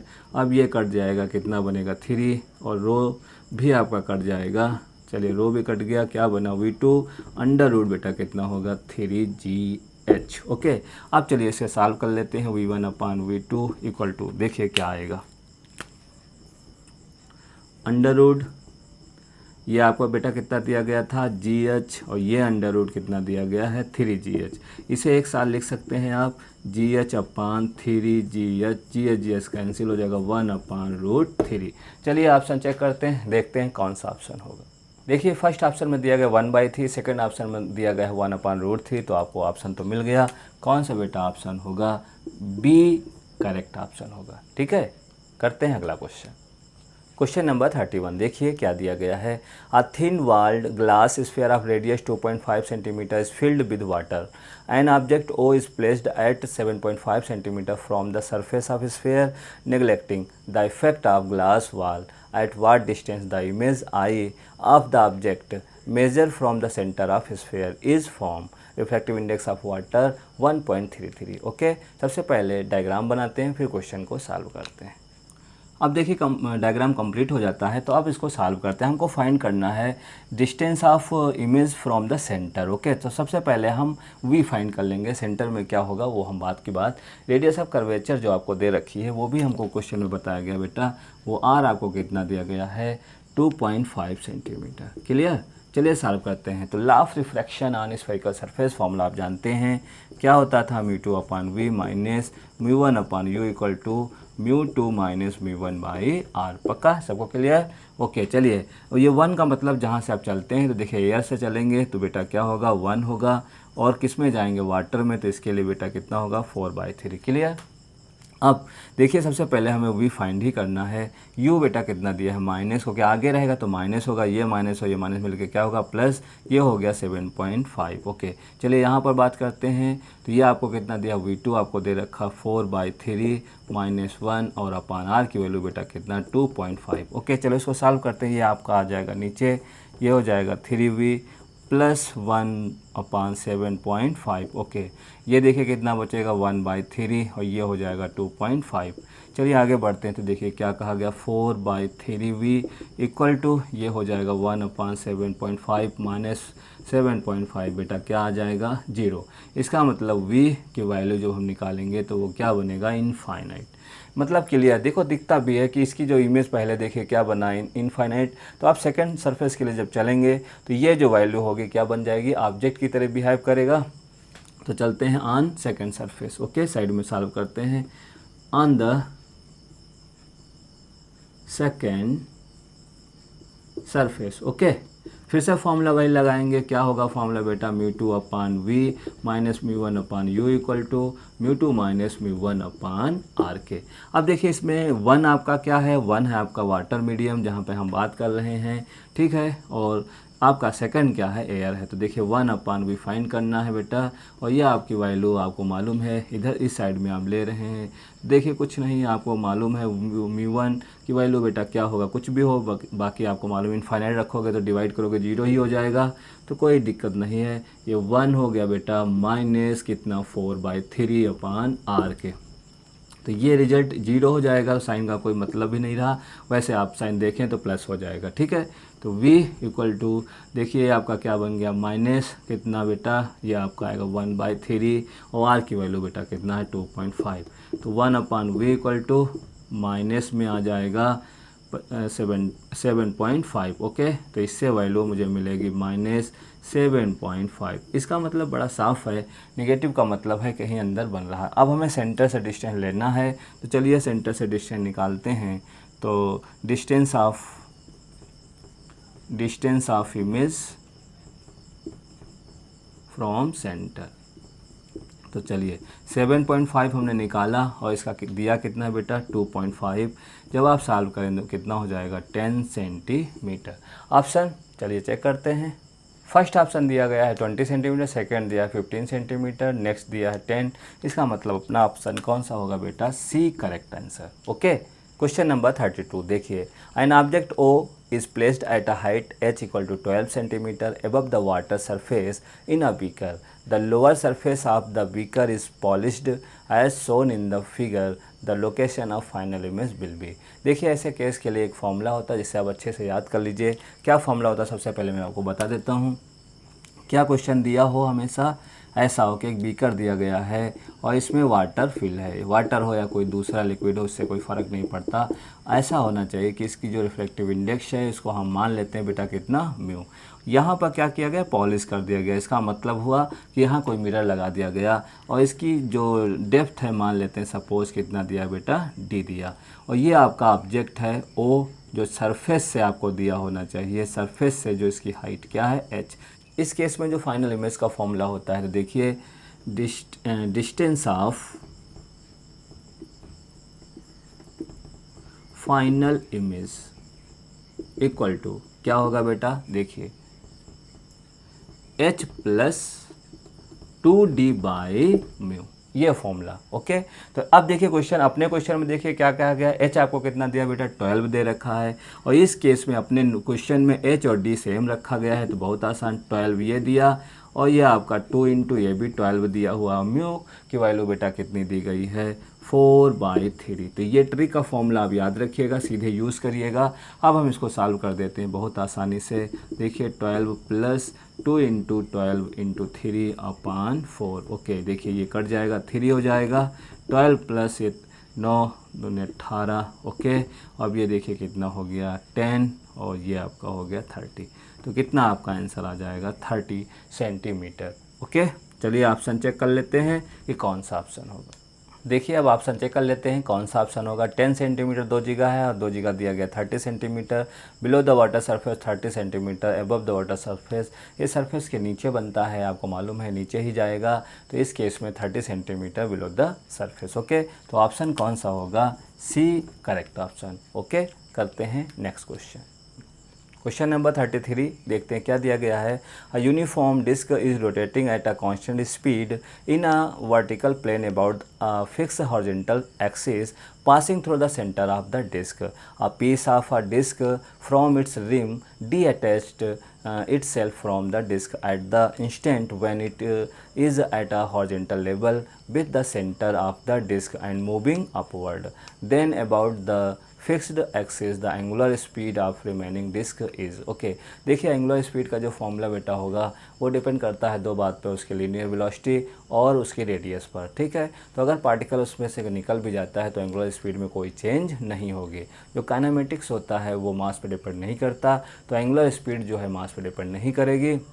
ऐसे केस में जो एंगुलर स्पीड होगी वो हमेशा रिमेन क्या रहेगी, कांस्टेंट।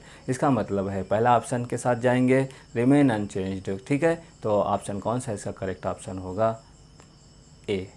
क्वेश्चन नंबर 36 देखिए बेटा क्या दिया गया है। Solenoid of radius 4 centimetre and number of turns 1000 carrying a current 8 ampere if the equivalent of magnet of same size of magnetization M. ठीक है, मैग्नेटाइजेशन आपको दे रखा है और मैग्नेटाइजेशन का फॉर्मूला भी क्वेश्चन में दिया गया है कि जो मैग्नेटाइजेशन फॉर्मूला होता है magnetic moment of on volume. Okay, और आपको कितनी वैल्यू दे रखी है, 20,000 दे रखी है। Then the length of solenoid. तो देखिए बहुत आसान हो गया, मैग्नेटाइजेशन का फॉर्मूला बेटा क्या होता है, मैग्नेटिक मोमेंट अपॉन वॉल्यूम। ये हमको m बेटा कितना दिया गया है, 20,000।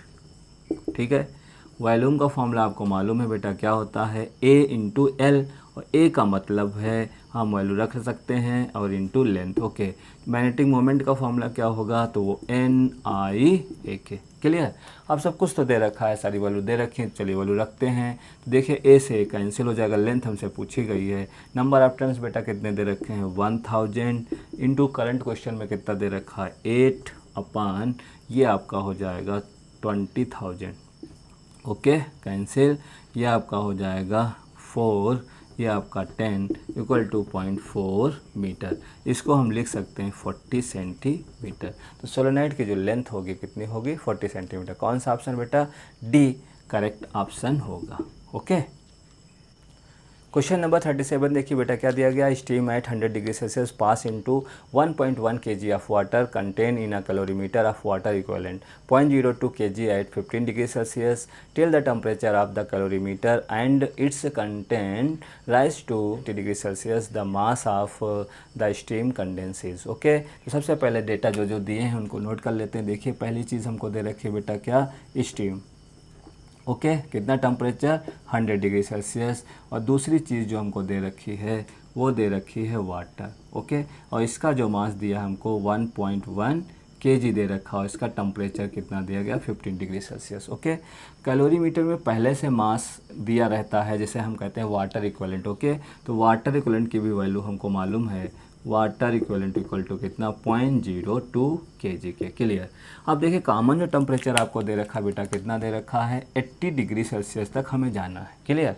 सबसे पहले स्टीम अपना टेम्परेचर चेंज करेगा, जब स्टीम अपना टेम्परेचर चेंज 100 से कहाँ तक पहुँचेगा 80 तक, तब उस केस में हम फार्मूला यूज़ करेंगे ms डेल्टा टी प्लस ये कंडेंस होना शुरू करेगा, स्टीम किस में बदलेगा वाटर में, तो उस केस में फार्मूला क्या लेते हैं ml। ओके, अब ये एनर्जी जो है इसके एनर्जी के बराबर होगी बेटा कितना ms डेल्टा टी। चलो वैल्यू बात करते हैं। हमसे पूछा क्या गया है, स्टीम का ही मास पूछा गया, वो स्टीम का मास पूछा गया है जो वाटर में क्या हुआ कंडेंस हुआ। तो ये चलो बात बन गई, S delta T plus L equal to mass. यहाँ पर देखिए दो यूज़ करेंगे, एक तो ये मास हमने लिया ये ऑलरेडी पहले से था, तो देखिए क्या होगा 1.1 प्लस 0.2 इंटू एस बेटा कितना होता है वाटर के लिए 1, और टेम्परेचर में चेंज कितना 80 में से 15 जब माइनस करेंगे बेटा कितना बनेगा 65। ओके, चलिए यहाँ वैल्यू रख लेते हैं 1 इंटू ये 100 में से 80 निकलेगा बेटा कितना होगा 20 प्लस जो लेटेंट हीट स्टीम के क्वेश्चन में दे रखी है कितनी 540, नहीं दी तो याद भी करिएगा, इसे ऐड कर लेते हैं। देखो कितना बनेगा 1.12 इंटू 65। ओके, चलिए इनको ऐड कर लेते हैं, तो ये बनेगा 560 इक्वल टू 1.12 इंटू 65। तो मास इक्वल टू बेटा 1.12 into 65 upon 560। Okay, equal to 72.8 upon 560 से सॉल्व करोगे बेटा तो आएगा 0.13। ओके, तो ऑप्शन मिला लेते हैं, कौन सा ऑप्शन होगा, तो देखिए डी ऑप्शन करेक्ट ऑप्शन होगा। तो ये 5 भी हो जाएगा तो कोई बात नहीं, तो मास इक्वल टू बेटा कितना होगा 0.135 kg के आंसर। तो कौन सा ऑप्शन है, डी ऑप्शन करेक्ट ऑप्शन क्या होगा बेटा डी। अब करते हैं क्वेश्चन नंबर 38। क्वेश्चन नंबर 38 देखिए, a 2 kg copper block is heated to 500 degree Celsius and then it is placed on a large block of ice at 0 degree Celsius. Okay, if the specific heat of capacity of copper is 400 joule per kg degree Celsius and latent heat of fusion of water is 3.5 into 10⁵ joule per kg, the amount of ice that can melt is। Okay, देखिए हमारे पास दो हैं, एक तो copper दे रखा है और एक आपको क्या दे रखा है आइस। ओके, अब ये दो सिस्टम आपको दे दिए गए हैं। कॉपर के लिए देखिए क्या टेम्परेचर बेटा दिया गया है, ये आपको दे रखा है 5 डिग्री सेल्सियस, और आइस आपको कितनी दे रखी है 0 डिग्री सेल्सियस। क्लियर। अब आपको कॉपर की जो हीट कैपेसिटी दे रखी है एस, जिसे कहते हैं कितना बेटा 400, बाकी यूनिट आप जानते हैं जूल पर केजी डिग्री सेल्सियस होगा, और इसके लिए जो एल की वैल्यू दे रखी है बेटा कितना 3.5 इंटू 10⁵ जूल पर केजी। ओके, हमको निकालना था अमाउंट ऑफ आइस, आइस का मास हमें फाइंड करना है। क्लियर। तो इसका मतलब कॉपर का मास हमें पता होना चाहिए, कितना मास दिया गया बेटा 2 kg। क्लियर। अब देखिए यहाँ पर ये एनर्जी देगा और ये एनर्जी लेगा, तो कितना एनर्जी देगा बेटा ms डेल्टा टी, और मेल्ट होने के लिए एनर्जी क्या चाहिए ml। ओके, चलिए हो गया। मास बेटा कितना दे रखा, देखिए 2 इंटू 400 इंटू, देखिए यहाँ से यहाँ तक टेम्परेचर चेंज करेंगे तो 500 में से अगर 0 निकालेंगे तो 500 ही बचेगा, और मास हमें निकालना है इंटू 3.5 इंटू 10⁵। ओके, तो 5 मास हम मालूम हो गया कितना हो जाएगा ये, तो ये आपका हो गया 800 इंटू 500 अपान 3.5 इंटू 10⁵ के। देखिए इसको काट देते हैं 1 टाइम्स, और ये आपका कितना होगा 7। ओके, चलिए वैल्यू रख देते हैं, तो ये बना 8 इंटू 10 के पावर बैलेंस कर लेते हैं 4 हो जाएगा, और ये आपका होगा 7 इंटू 10 के पावर, ये आपका कितना 4, तो ये कैंसिल, मास इक्वल टू बेटा कितना 8/7। अब देखते हैं ऑप्शन कौन सा ऑप्शन होगा, 8/7 आपका सी ऑप्शन दिया हुआ है, इसका मतलब C is the correct answer. Okay, question number 39 देखिए, in the equation p plus alpha upon we square bracket में v minus v equal to constant the unit of alpha. Okay, पहले equation लिख देते हैं, वांडा वाई इक्वेशन दी हुई है p plus alpha upon we square और v minus B equal to बेटा क्या दिया है, कांस्टेंट। हमको एल्फा की यूनिट पता लगानी है, तो देखिए ये सेक्शन देखिए ये क्या है, वॉल्यूम, ये भी वॉल्यूम, ये दोनों वॉल्यूम को रिप्रेजेंट करते हैं, और ये पूरा पोर्शन क्या है, प्रेशर, ये भी पूरा पोर्शन क्या है, प्रेशर। तो हमेशा दोनों यूनिट को बराबर कर लिया जाए, तो alpha upon we square equal to P, और जब इसे सॉल्व करोगे तो P into V square. Okay, अब देखिए प्रेशर की यूनिट क्या होगी, न्यूटन पर मीटर स्क्वायर इंटू वॉल्यूम की क्या होती है, मीटर क्यूब का होल ऑफ स्क्वायर। ओके, जब इसे आप सॉल्व करेंगे तो न्यूटन पर मीटर स्क्वायर इंटू मीटर की पावर बेटा क्या होगी 6। अब देखिए यहाँ पर हम क्या करेंगे, ये मीटर, ये 2 ये कट जाएंगे, कितने बचेंगे 4, ये बन गया n मीटर 4। ओके, अब ये हमने जो निकाला वो किस में निकाला है बेटा, किस में है, साइज सिस्टम में, और ऑप्शन में किस में दे रखे हैं, सब CGS सिस्टम में दिया गया। बहुत आसान है, न्यूटन को CGS में क्या बोलते हैं, डाइन, और ये मीटर किस में चेंज हो जाएगा, सेंटीमीटर में, पावर क्या हो जाएगी 4, इसलिए करेक्ट ऑप्शन कौन सा होगा, B is the correct answer. Okay, question number 40 देखिए क्या दिया गया, the pressure on a circular plate is measure by measuring the force on the plate and the radius of the plate. If the error in measurement of force and radius are 5% and 3% respectively, then the percent error in the measurement of the pressure. Okay, तो सबसे पहला काम है, हमसे पूछा गया है कि यहाँ पर जो प्रेशर में कितना एरर होगा, तो सबसे पहला एक फॉर्मूले मेंटेन कर लेते हैं कि फॉर्मूला क्या होगा बेटा। देखो प्रेशर का फॉर्मूला सबको पता है, ऐसे लिखेंगे, और एरिया का मतलब है पाई आर स्क्वायर। सबसे पहले इसे इक्वेशन के फॉर्म में लिख लो, तो देखिए क्या बन जाएगा, ये बनेगा पाई इनवर्स और आर की पावर -2। Okay, clear. अब हम इसको लिखते हैं एज अ एरर, तो क्या करते हैं, डेल्टा पी अपान पी और इंटू 100 लिखते हैं, ठीक है। अब एफ़ को भी ऐसे ही लिखेंगे, डेल्टा एफ अपान एफ और इंटू 100। ओके, कांस्टेंट वैल्यू नहीं लिखते हैं तो उनको छोड़ देंगे। और देखिए एरर में कभी भी नेगेटिव साइन नहीं यूज़ करते हैं, क्योंकि मैक्सिमम एरर यूज़ कर रहे होते हैं, तो हम केवल पॉजिटिव लिखेंगे, और पावर हमेशा बेटा क्या करते हैं, इंटू कर देते हैं, डेल्टा आर अपान आर और इंटू 100। बस क्वेश्चन हो गया। ये एरर हमको कितना दे रखा है, 5% फोर्स में, और +2 इंटू रेडियस में कितना 3%, 5 + 6 इक्वल टू कितना 11%। आंसर कौन सा होगा, C is the correct answer. Okay, question number 42 देखिए, visible light of wavelength 6000 into 10 की power -8 centimetre fall normally on the single slit and produce a diffraction pattern. It is found that the second diffraction minimum is at 60 degree from the center maxima if the first minimum is produced at θ1 then θ1 is close to। Okay, सबसे पहला काम जो हमें given value है उसे लिख लेते हैं। गिवन वैल्यू बेटा कितनी दी है, 6000 इंटू 10 की पावर -8 सेंटीमीटर। ओके, कोई बात नहीं। अब हम बात करते हैं मिनिमा के लिए, पहले फॉर्मूला क्या होगा बेटा, तो d sin theta equal to n lambda होता है। क्लियर।